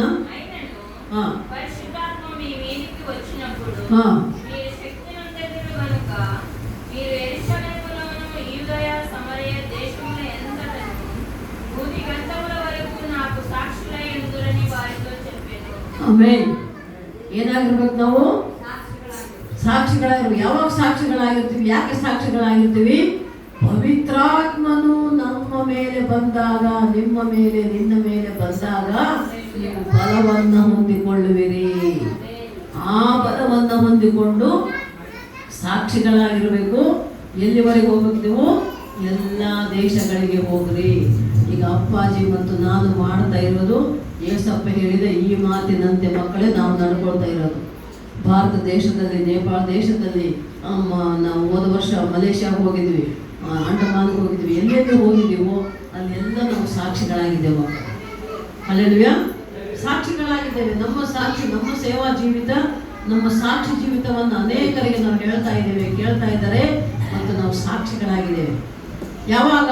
ಪವಿತ್ರಾತ್ಮನು ನಮ್ಮ ಮೇಲೆ ಬಂದು ನಾವು ಬಲದಿಂದ ತುಂಬಿಸ್ತಾ ಇದ್ದೇನೆ ಮಕ್ಕಳೇ. ಬಲಹೀನತೆಯಲ್ಲಿ ಬಲ ಕೊಟ್ಟು ನಡೆಸುವ ದೇವರು ನಮ್ಮ ದೇವರು. ಹಲ್ಲೆಲೂಯಾ. ಸರ್ವಶಕ್ತನಾದ ದೇವರು, ಸರ್ವೋನ್ನತನಾದ ದೇವರು, ಸರ್ವಾಧಿಕಾರಿಯಾದ ದೇವರು ಆತ್ಮದ ಬಲದಿಂದ ನಮ್ಮನ್ನು ತುಂಬಿಸಿದಾಗ, ನಿಮ್ಮನ್ನು ತುಂಬಿಸಿದಾಗ ನೀವೇನಾಗಿರ್ಬೇಕಂತೆ? ನೀವು ಎಲ್ಲಿ ಹೋದ್ರಲ್ಲಿ ನೀವು ಸಾಕ್ಷಿಯಾಗಿರ್ಬೇಕು. ಈಗ ನಮ್ಮ ಭಾರತಮ್ಮ ರೋಜಮ್ಮ ಸೋಮನಾಪುರಕ್ಕೆ ಬಂದಿದ್ದಾರೆ ನೌಕರಿ ನಿಮಿತ್ತವಾಗಿ, ಕೆಲಸ ಕಾರ್ಯದ ನಿಮಿತ್ತವಾಗಿ. ಅವರು ಮತ್ತೆ ಅವ್ರ ಊರಿಗೆ ಹೋದಾಗ ಅಲ್ಲಿ ಸಾಕ್ಷಿಗಳಾಗಿರ್ಬೇಕು, ಇಲ್ಲಿ ಇದ್ದಾಗ ಇಲ್ಲಿ ಸಾಕ್ಷಿಗಳಾಗಿರ್ಬೇಕು. ಯಾವುದೇ ಬಂಧು ಬಳಗ ಸ್ನೇಹಿತರ ಹತ್ರ ಹೋದ್ರು ಸಾಕ್ಷಿಗಳಾಗಿರ್ಬೇಕು. ಈಗ ನಾವು ನೀವು ಅಷ್ಟೇ, ಯಾವ ಊರಿಗೆ ಹೋದ್ರು ಇವ್ರು ಎಷ್ಟು ಒಳ್ಳೆ. ಈಗ ನಮ್ಮ ಸೋಮನಾಪುರದಲ್ಲಿ ಆ್ಯನಿವರ್ಸರಿ ಮಾಡಿದೆವು, ಹಲವಾಗಿ ಕಾರ್ಯಕ್ರಮ ನಡೀತು. ಬೆಂಗಳೂರಿಂದ ಬಂದಂಥ ಸೇವಕರು ನಿಮ್ಮನ್ನ, ಸಭೆಯನ್ನ, ಸೇವೆಯನ್ನ, ನೀವು ಮಾಡಿದ ಅತಿಥಿ ಸತ್ಕಾರವನ್ನ ಈಗಲೂ ಕೂಡ ನೆನೆಸ್ತಾರೆ. ನಮ್ಮ ಸೋಮನಾಪುರ ಗ್ರಾಮ ಸಾಕ್ಷಿ ಗ್ರಾಮ, ನಮ್ಮ ಸಭೆ ಸಾಕ್ಷಿ ಸಭೆ, ನಮ್ಮ ಮಕ್ಕಳು ಸಾಕ್ಷಿ ಮಕ್ಕಳಾಗಿದ್ದಾರೆ. ನೀವೆಲ್ಲರೂ ಮಾಡಿದ ಸೇವೆ ಉಪಚಾರವನ್ನ ಈಗಲೂ ಕೂಡ ಹೇಳ್ತಾರೆ. ಅಮ್ಮ ನೀವು ಎಷ್ಟು ಒಳ್ಳೆ ಸಭೆ ಅಮ್ಮ, ಎಷ್ಟು ಒಳ್ಳೆ ವಿಶ್ವಾಸಿಗಳಮ್ಮ, ನಿಮ್ಮ ವಿಶ್ವಾಸಿಗಳು ಅಂತಾರೆ. ಅದೇ ಸಾಕ್ಷಿ ಅಲ್ವಾ ನಮ್ಮದು? ಸಾಕ್ಷಿ ಮಕ್ಕಳು ನೀವು. ಸಾಕ್ಷಿ ಸಭೆ ಇದು. ಹನುಮಾಪುರ ಸಭೆ ನೋಡಿದ್ದಾರೆ, ಸೋಮನಾಪುರ ಸಭೆ ನೋಡಿದ್ದಾರೆ. ಅವ್ರು ಯಾವಾಗಲೂ ಫೋನ್ ಮಾಡಿ ಮಾತಾಡಿದ್ರು ಕೂಡ ಅಮ್ಮ ನಿಮ್ದು ಎಷ್ಟು ಒಳ್ಳೆ ಸೇವೆ ಅಮ್ಮ, ನಿಮ್ದು ಎಷ್ಟು ಒಳ್ಳೆ ವಿಶ್ವಾಸಿಗಳಮ್ಮ, ನಿಮ್ಮ ವಿಶ್ವಾಸಿಗಳು ಅಂತಾರೆ. ಸಾಕ್ಷಿ ಅಷ್ಟೇ ಸಾಕಲ್ವ ನಮಗೆ ನಿಮಗೆ? ನಾವು ಒಳ್ಳೆ ಸೇವಕರು ಅಂತ ನಮ್ಮದು ಸಾಕ್ಷಿ, ಒಳ್ಳೆ ವಿಶ್ವಾಸಿಗಳಂತ ನಿಮ್ಮದು ನೆನೆಸ್ತಾರೆ, ನೀವು ಸಾಕ್ಷಿಗಳು. ಹೀಗೆ ನಾವೆಲ್ಲ ಕಡೆ ಸಾಕ್ಷಿ ಆಗಿರ್ಬೋದು ಮಕ್ಕಳೇ. ನಮ್ಮ ಕುಟುಂಬದಲ್ಲಿ, ನಮ್ಮ ಬಂಧು ಬಳಗದಲ್ಲಿ, ನಮ್ಮ ನೆರೆಹೊರೆಯವರಲ್ಲಿ, ನಮ್ಮ ಸಭೆಯಲ್ಲಿ, ನಮ್ಮ ಕೇರಿಯಲ್ಲಿ, ನಮ್ಮ ಊರಿನಲ್ಲಿ, ಎಲ್ಲ ಕಡೆ ನಾವು ಒಳ್ಳೆ ಸಾಕ್ಷಿಗಳಾಗಿರಬೇಕು. ಅದು ದೇವರ ಚಿತ್ತ. ಈ ಮಾತು ಹೇಳ್ತಾ ಮತ್ತೇನು ಹೇಳ್ತಾನೆ ಏಸಪ್ಪ? ಏನು ಮಾಡಿದ? 40 ದಿನಗಳು ಭೂಲೋಕದಲ್ಲಿ ಇದ್ದು ತನ್ನ ಶಿಷ್ಯರಿಗೆ, 11 ಜನ ಶಿಷ್ಯರಿಗೂ ಮತ್ತು ಎಲ್ಲ ಜನರ ಜೊತೆ ಮಾತಾಡಿ, ನೀವೆಲ್ಲರೂ ಮತ್ತೆ 2ನೇ ಬರೋಣದಲ್ಲಿ ಬರಬೇಕು. ನೀವು ನೀತಿವಂತರಾಗಿದ್ದರೆ ನಿಮಗೆ ಪರಲೋಕ, ಅನೀತಿವಂತರಾಗಿದ್ದರೆ ನರಕಕ್ಕೆ ಹೋಗ್ತೀರಾ. ಪಾಪಕ್ಕೆ ಸಂಬಳ ಮರಣ. ರೋಮಾಪುರದವರು 6:23 ವಾಕ್ಯ ಹೇಳುವ ಪ್ರಕಾರ ಪಾಪಕ್ಕೆ ಸಂಬಳ ಮರಣ, ಮರಣದಿಂದ ನರಕ. ಆದರೆ ಕ್ರಿಸ್ತ ಯೇಸುವಿನಲ್ಲಿ ನಮಗೆ, ನಿಮಗೆ, ನನಗೆ, ನಿನಗೆ ಸಿಗುವುದು ಉಚಿತಾರ್ಥವರ ಫ್ರೀ ಗಿಫ್ಟ್, ನಿತ್ಯ ಜೀವ. ಎಲ್ಲರೂ ನಿತ್ಯ ಜೀವ ಹೊಂದಿಕೊಳ್ಳಬೇಕು, ನೀವು ಹೊಂದಿಕೊಳ್ಳಬೇಕು, ಇತರರನ್ನು ಕೂಡ ಹೊಂದಿಕೊಳ್ಳುವಂತೆ ಮಾಡಬೇಕಂತ ಹೇಳಿದ್ದೆ. ಇದು 28ನೇ ಅಧ್ಯಾಯದ ಕೊನೆಯ ವಚನ. ಕೊನೆಯ 2 ವಾಕ್ಯ ಇನ್ನೊಂದ್ಸಲ ಓದಮ್ಮ. 28 ಮತ್ತಾಯ ಸುವಾರ್ತೆ 28 ಕೊನೆಯ 2 ವಾಕ್ಯಗಳು. ಆದ್ದರಿಂದ ನೀವು ಹೊರಟು ಹೋಗಿ ಎಲ್ಲಾ ದೇಶಗಳ ಜನರನ್ನು ಶಿಷ್ಯರನ್ನಾಗಿ ಮಾಡಿರಿ, ಅವರಿಗೆ ತಂದೆ ಮಗನ ಪವಿತ್ರಾತ್ಮನ ಹೆಸರಿನಲ್ಲಿ ದೀಕ್ಷಾಸ್ನಾನ ಮಾಡಿಸಿ, ನಾನು ನಿಮಗೆ ಆಜ್ಞಾಪಿಸಿದ್ದನ್ನೆಲ್ಲ ಕಾಪಾಡಿಕೊಳ್ಳುವುದಕ್ಕೆ ಅವರಿಗೆ ಉಪದೇಶ ಮಾಡಿರಿ.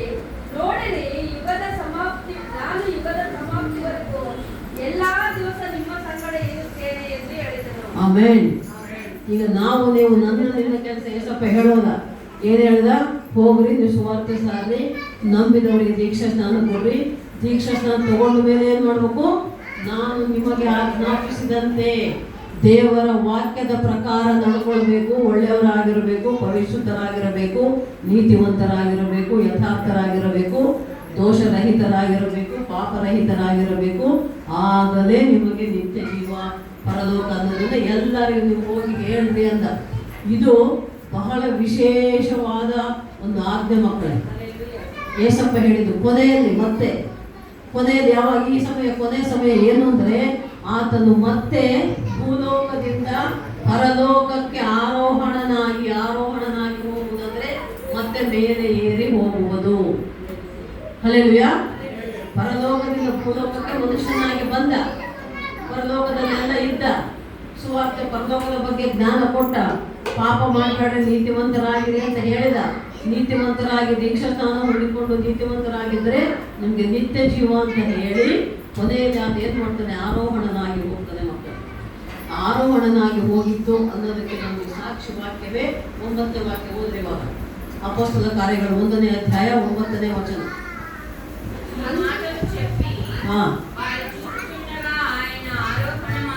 ಆಮೆನ್.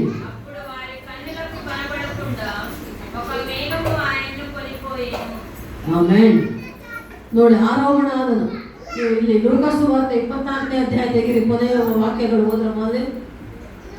ಲೂಕಾ ಸುವಾರ್ತೆ 24ನೇ ಅಧ್ಯಾಯ ಕೊನೆಯ ವಾಕ್ಯಗಳು ಹೋದ್ರಿ.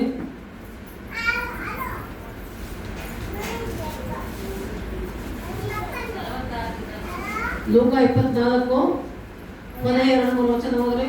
ఆయన ఆ బెతనియ వరకు వారిని తీసుకొని పోయి ఆ చేతులెత్తి వారిని ఆశీర్వదించెను. వారిని ఆశీర్వదించుచుండగా ఆయన వారిలో నుండి ప్రత్యేకింపబడి పరలోకమునకు ఆరోహణమాయెను. ఆమేన్.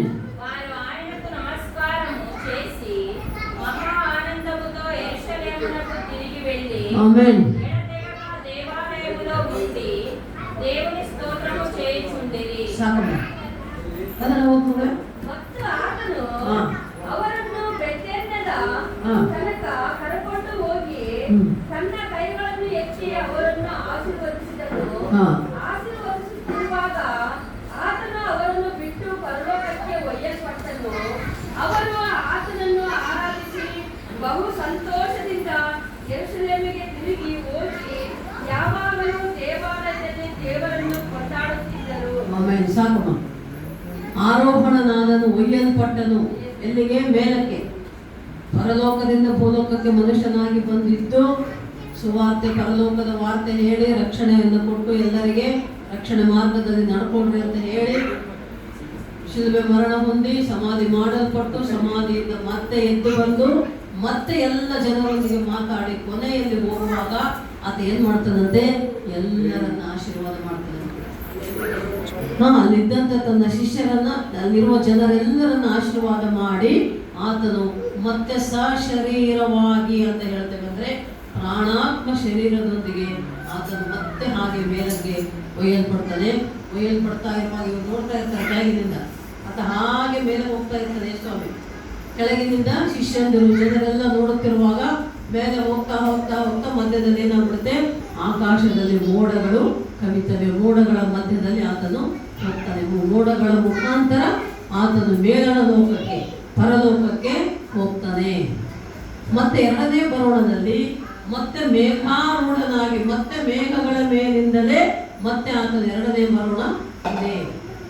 ಆ ಎರಡನೇ ಬರೋಣದಲ್ಲಿ ನಾವೆಲ್ಲರೂ ಕೂಡ ಹೇಗಿರಬೇಕಂದ್ರೆ ಎತ್ತಲ್ಪಡುವವರಾಗಿರಬೇಕು, ಒಯ್ಯಲ್ಪಡುವವರಾಗಿರಬೇಕು.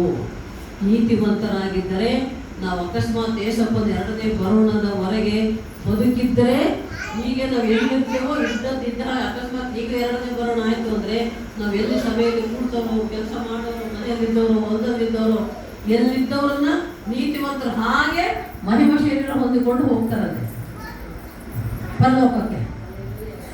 ಪಾಪಿಗಳಾಗಿದ್ದರೆ ಅವರು ನರಕಕ್ಕೆ ಹೋಗ್ತಾರೆ. ಎತ್ತಲ್ಪಡ್ತಾರೆ, ಎಲ್ಲರೂ ಎತ್ತಲ್ಪಡ್ತಾರೆ. ಆದರೆ ಅನೀತಿವಂತರು, ಪಾಪಿಗಳು, ಪರಿಶುದ್ಧರಾಗಿ ಇಲ್ಲದವರು ತೀರ್ಪಿಗೆ ಒಳಗಾಗಿ ನರಕಕ್ಕೆ ಹೋಗ್ತಾರೆ. ನೀತಿವಂತರಾಗಿದ್ದವರು, ಪರಿಶುದ್ಧರಾಗಿದ್ದವರು, ದೇವರ ಮಾತಿನ ಪ್ರಕಾರ ನಡೆಕೊಂಡವರು ಎರಡನೇ ಬರೋಣದಲ್ಲಿ ಎತ್ತಲ್ಪಟ್ಟು ಅವರ ಮಹಿಮ ಶರೀರದೊಂದಿಗೆ ಪರಲೋಕಕ್ಕೆ ಹೋಗ್ತಾರೆ ಮಕ್ಕಳೇ. ಮತ್ತೆ ನಾನು ನೀನು ಹೇಗಿದ್ದೇವೆ? ನಮ್ಮನ್ನೇ ನಾವೇ ಪರೀಕ್ಷೆ ಮಾಡಿಕೊಳ್ಳೋಣ. ಎತ್ತಲ್ಪಡುವವರಾಗಿದ್ದೇವಾ ಅಥವಾ ಬಿಡಲ್ಪಡುವವರಾಗಿದ್ದೇವೆ? ಎತ್ತಲ್ಪಡೋದಂದ್ರೆ ಪರಲೋಕಕ್ಕೆ, ಬಿಡಲ್ಪಡೋದಂದ್ರೆ ನರಕಕ್ಕೆ. ನರಕಕ್ಕೆ ಹೋಗುವವರಾಗಿದ್ದೇವಾ? ಪರಲೋಕಕ್ಕೆ ಹೋಗುವವರಾಗಿದ್ದೇವಾ? ಹೇಗಿರಬೇಕು ಯೋಚನೆ ಮಾಡಿ ನಿಮ್ಮನ್ನು ನೀವು ಪರೀಕ್ಷಿಸಿಕೊಳ್ಳಿ. ಮತ್ತು ಪರಲೋಕಕ್ಕೆ ಹೋಗುವವರಾಗಿ ನಾವಿರೋಣ, ನಿತ್ಯ ಜೀವ ಹೊಂದಿಕೊಳ್ಳುವವರಾಗಿರೋಣ. ಮತ್ತು ಇದನ್ನೇ ನಾವು ಎಲ್ಲರಿಗೂ ಹೇಳಬೇಕು ಅಂತ ಸ್ವಲ್ಪ ಹೇಳಿದಾನೆ. ಮಕ್ಕಳೇ, ಅಪ್ಪಾಜಿ ನಾನು ಮಾಡ್ತಾ ಇರೋದು ಇದೇ ಕೆಲಸ. ಮತ್ತಾಯ ಸುವಾರ್ತೆ 28ನೇ ವಾಕ್ಯದ ಕೊನೆಯ ವಾಕ್ಯಗಳೇನಿದೆಯೋ ಆ 2-3 ವಾಕ್ಯದಂತನೇ ನಾವು ನಡ್ಕೊಳ್ತಾ ಇದ್ದೇವೆ.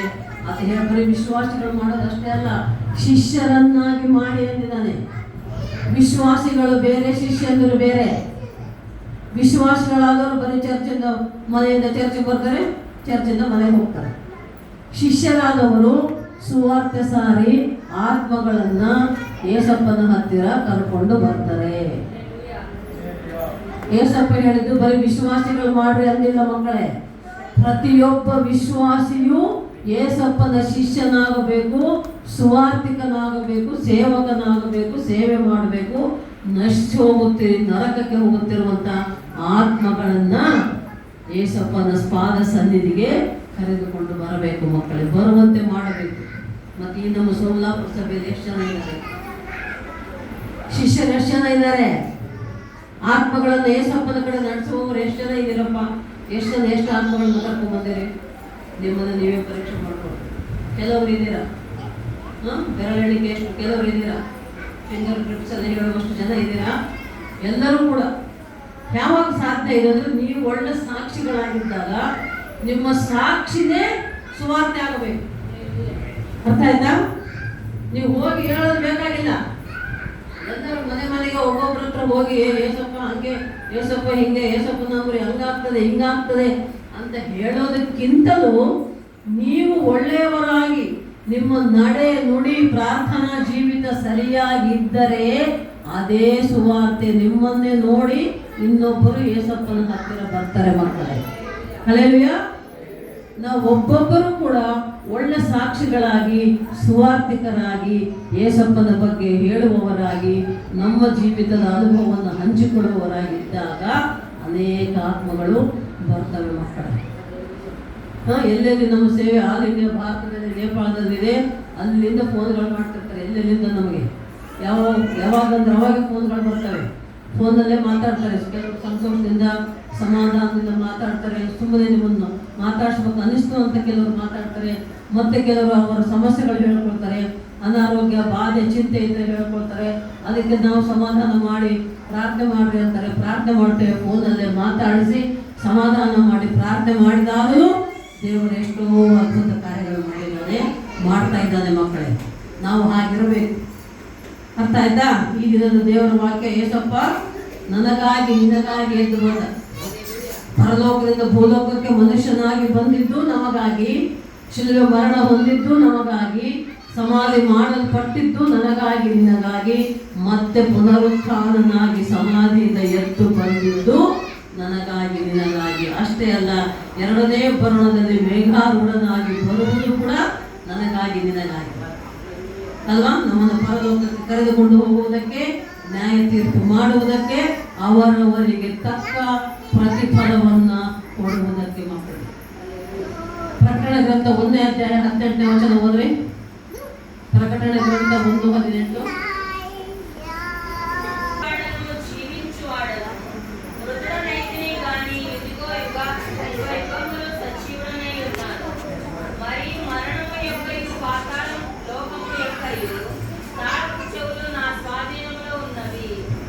ಆಮೇನ್.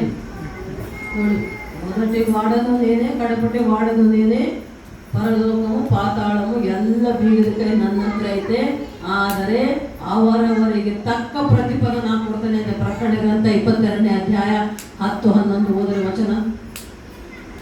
ಪ್ರಕಟಣೆ ಗ್ರಂಥ 22ನೇ ಅಧ್ಯಾಯ. ಹಾ, ಓದಮ್ಮ.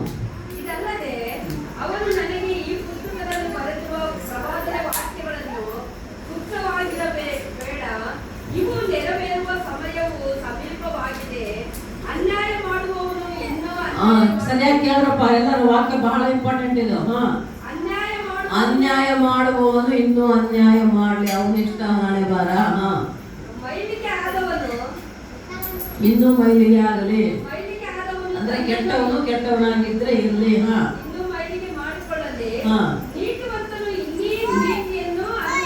ನೀತಿವಂತನು ಇನ್ನೂ ನೀತಿವಂತನಾಗಿರಲಿ, ಮಾಡಿಕೊಳ್ಳಲಿ. ಪವಿತ್ರನಾಗಿರುವುದು ಪರಿಶುದ್ಧನಾಗಿರುವುದು ಇನ್ನೂ ಪರಿಶುದ್ಧನಾಗಿರಲಿ. ಈಗೋ ಬೇಗ ಬರುತ್ತೇನೆ. ಮಕ್ಕಳೇ ಕೇಳ್ರಿ, ಈಗೋ ಬೇಗ ಬರುತ್ತೇನೆ. ನಾನು ಪ್ರತಿಯೊಬ್ಬ ಅವರವರ ನಡತೆಯ ಪ್ರಕಾರ ಕೊಡತಕ್ಕ ಪ್ರತಿಫಲವು ನನ್ನ ಕೈಯಲ್ಲಿದೆ. ಹಲ್ಲೆಲೂಯಾ. ಪ್ರತಿಯೊಬ್ಬರ ಇಲ್ಲಿ ನೋಡಿ, ಮಹಿಮಾ ಹೆಂಗಿದಳು, ಧನುಜ ಹೆಂಗಿದಳು, ರೋಜಮ್ಮ ಹೆಂಗಿದಳು, ಸುರೇಶ್ ಹೆಂಗಿದಳು, ರಾಮ ಹೆಂಗಿದಳು, ನೇಮೆ ಹೆಂಗಿದಳು, ಪ್ರತಿಯೊಬ್ಬರು ನಿಮ್ಮ ನಿಮ್ಮ ನಡೆ ನುಡಿ ಹೇಗಿದೆಯೋ ಪ್ರತಿದಿನ ಪ್ರತಿ ಕ್ಷಣ ಪರಲೋಕದಲ್ಲಿ ಸಿಂಹಾಸನದ ಮೇಲೆ ಕುಳಿತಂತ ದೇವರು ನೋಡ್ತಾ ಇದ್ದಾನೆ ನಿಮ್ಮನ್ನ, ನಿಮ್ಮ ಮಾತುಗಳನ್ನ ಕೇಳ್ತಾ ಇದ್ದಾನೆ. ದೇವರ ಕಣ್ಣು ದೃಷ್ಟಿ ಕಿವಿಗಳು, ಕಣ್ಣು ದೃಷ್ಟಿ ತೆರೆದಿದೆ, ಕಣ್ಣುಗಳು ತೆರೆದಿವೆ, ಕಿವಿಗಳು ತೆರೆದಿವೆ. ಆತ ನಿಮ್ಮನ್ನು ನೋಡ್ತಾ ಇದ್ದಾನೆ. ನಿಮ್ಮ ಮಾತುಗಳು, ನಿಮ್ಮ ಮೊರೆಗಳು, ನೀವೇನು ಒಳ್ಳೆ ಮಾತಾಡ್ತಾ ಇದ್ದೀರಾ, ಕೆಟ್ಟ ಮಾತಾಡ್ತಾ ಇದ್ದೀರಾ, ಚಾಡಿ ಹೇಳ್ತಾ ಇದ್ದೀರಾ, ಚಾಡಿ ಕೇಳ್ತಾ ಇದ್ದೀರಾ, ಎಲ್ಲವನ್ನು ಆತನು ನೋಡ್ತಾ ಇದ್ದಾನೆ, ಕೇಳ್ತಾ ಇದ್ದಾನೆ ಮಕ್ಕಳೇ. ಅದಕ್ಕೆ ತಕ್ಕ ಹಾಗೆ ಅವರಿವರಿಗೆ ತಕ್ಕ ಅವರವರ ನಡತೆಗಳು, ಕ್ರಿಯೆಗಳು, ನುಡಿಗಳು, ಅವರ ವರ್ತನೆ ಪ್ರವರ್ತನೆಗೆ ತಕ್ಕಂತ ಪ್ರತಿಫಲ ಆತನ ಕೈಯಲ್ಲಿದೆ. ಏಸಪ್ಪ ಹೇಳ್ತಿದೆ, ನನ್ನ ಕೈಯಲ್ಲಿದೆ, ನಾನು ಬಂದವರಿಗೆ ಕೊಡ್ತೇನೆ. ಅದಕ್ಕೆ ನೋಡಿ, ನಾವು ಯಾವಾಗಲೂ ತೀರ್ಪು ಮಾಡಬಾರ್ದು ಮಕ್ಕಳೇ. ಅಂದ್ರೆ ನಮಗೆ ಯಾರೇನೇ ಮಾಡಿದ್ರು ನಾವು ಅವ್ರಿಗೆ ಎದುರು ಮಾಡಬಾರ್ದು. ಒಂದು ಮಾತು ಬೈದ್ರೆ 9 ಮಾತು ಬೈಯೋದಲ್ಲ, ಒಂದೇಟು ಹೊಡೆದ್ರೆ 9 ಏಟು ಹೊಡೆಯೋದಲ್ಲ. ತಿರ್ಗಾ ಎದುರು ಬದ್ರು ಮಾತಾಡಿ ಜಗಳ, ತಂಟೆ, ತಕರಾರು, ಗಲಿಬಿಲಿ, ಘರ್ಷಣೆ, ಚಾಡಿ, ಕೋರತನ ಇವು ಮಾಡಬಾರ್ದು ಮಕ್ಕಳೇ, ಮಾಡಬಾರ್ದು, ಮಾಡಲೇಬಾರ್ದು. ಯಾರಾದ್ರೂ ಏನಾದ್ರು ನಮ್ಮನ್ನು ಅಂದ್ರೂ ಕೂಡ ಅನ್ಸ್ಕೊಂಡು ಸುಮ್ಮನಿರ್ಬೇಕು. ಅಪ್ಪ ಏಸಪ್ಪ ನೀನೇ ನೋಡ್ಕೊಳಪ್ಪ, ನೋಡ್ಕೊಂತಾನೆ ಆತ. ನಾವು ಹೇಳೋದು ಬೇಡ, ಆದ್ರೂ ನಮ್ಮ ಸಮಾಧಾನಕ್ಕೆ ನಾವು ಪ್ರಾರ್ಥನೆ ಮಾಡಿ, ಅಪ್ಪ ಏಸಪ್ಪ ಎಲ್ಲರನ್ನ ನೀನೇ ಕಾಪಾಡಪ್ಪ, ಎಲ್ಲರನ್ನ ನೀನೇ ನೋಡ್ಕೊಳಪ್ಪ, ಅವರ ಮನಸ್ಸನ್ನ ಮಾರ್ಪಡಿಸು, ಅವರ ನಡೆನುಡಿಯನ್ನು ಮಾರ್ಪಡಿಸಪ್ಪ ಏಸಪ್ಪ ಅಂತ ನಾವು ಏಸಪ್ಪನಿಗೆ ಮೊರೆ ಹೋಗಿ ಪ್ರಾರ್ಥನೆ ಮಾಡಬೇಕೇ ಹೊರತು ಅವರಿಗೆ ನಾವೇನು ಅನ್ನಬಾರ್ದು, ಏನು ಮಾಡಬಾರ್ದು. ಯಾಕಂದ್ರೆ ನಾನು ನಿಮ್ಗೆ ಹೇಳೋದಲ್ಲ, ನನಗೂ ನಿನಗೂ ಎಲ್ಲರಿಗೂ ಸೇರಿಸಿ ಏಸಪ್ಪ ಹೇಳಿದ ಮಾತಿದು ಮಕ್ಕಳೇ. ಪರಿಶುದ್ಧ ಗ್ರಂಥದಲ್ಲಿ, ಸತ್ಯವೇದದಲ್ಲಿ ಬರೆದಂತ ಮಾತು. ಯಾರ್ಯಾರು ಏನೇನು ಮಾಡ್ತಾರೆ, ನಾವಿಷ್ಟು ಹೇಳ್ತಾ ಇದೀವಲ್ವಾ ದೇವರ ವಾಕ್ಯ. ಏಸಪ್ಪ ನಮಗೆ ನಿಮ್ಗೆ ಹೇಳಿದಾನೆ, ನಾವು ನಿಮ್ಗೆ ಹೇಳ್ತಾ ಇದ್ದೇವೆ. ಎಷ್ಟು ಈಗ ನಾವು 36 ವರ್ಷಗಳಿಂದ ಹೇಳ್ತಾ ಇದ್ದೇವೆ.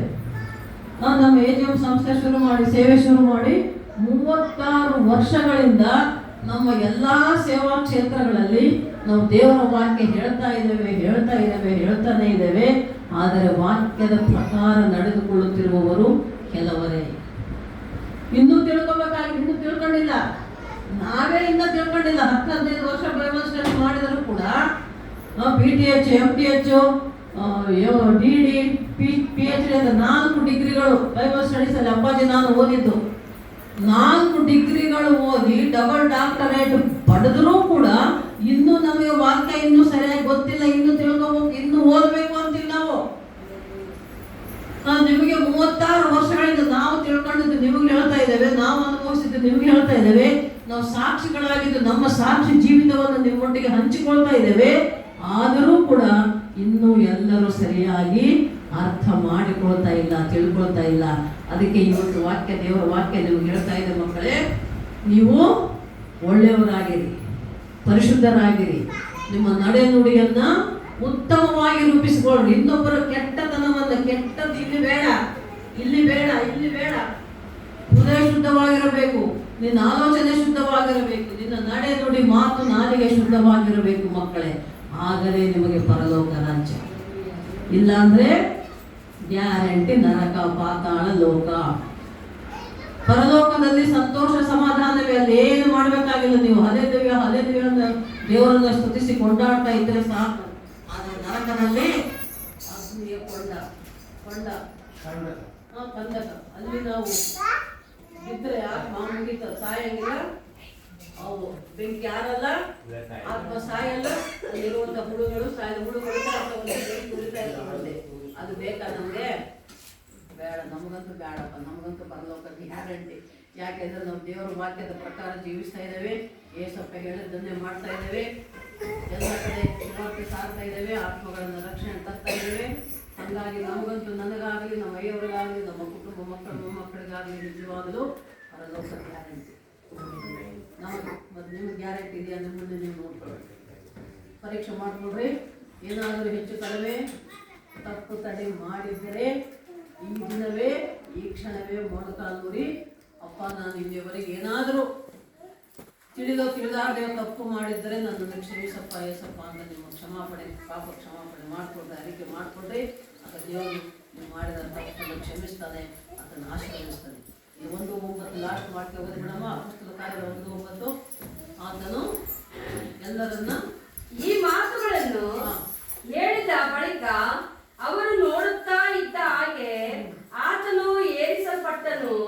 ಮೋಡವು ಆತನನ್ನು ಕವಿದುಕೊಂಡಿದ್ದರಿಂದ ಅವರ ಕಣ್ಣಿಗೆ ಮರೆಯಾದನು. ಈ ತರ ಎಲ್ಲ ಮಾತಾಡ್ತಾ ಇರುವಾಗಲೇ ಏಸಪ್ಪನು ಪರಲೋಕಕ್ಕೆ ಆರೋಹಣವಾಗಿ ಹೋಗಿದ್ದಾನೆ, ಮೇಘಗಳ ಮೇಲೆ ಹೋಗಿದ್ದಾನೆ, ಮತ್ತೆ ಮೇಘಗಳ ಮೇಲೆ ಎರಡನೇ ಬರೋದ ತಿರುಗಿ ಬರ್ತದೆ ಮಕ್ಕಳೇ. ಆತನು ಬರೋಣದ ಸಮಯದಲ್ಲಿ ನಾವೆಲ್ಲರೂ ಹೇಗಿರಬೇಕು? ಎತ್ತಲ್ಪಡುವವರಾಗಿರಬೇಕು. ಅಲ್ಲೆಲ್ಲೂಯ್ಯ. ಎಲ್ಲಿಗೆ ಎತ್ತಲ್ಪಡಬೇಕು? ಪರಲೋಕಕ್ಕೆ, ನರಕಕ್ಕಲ್ಲ.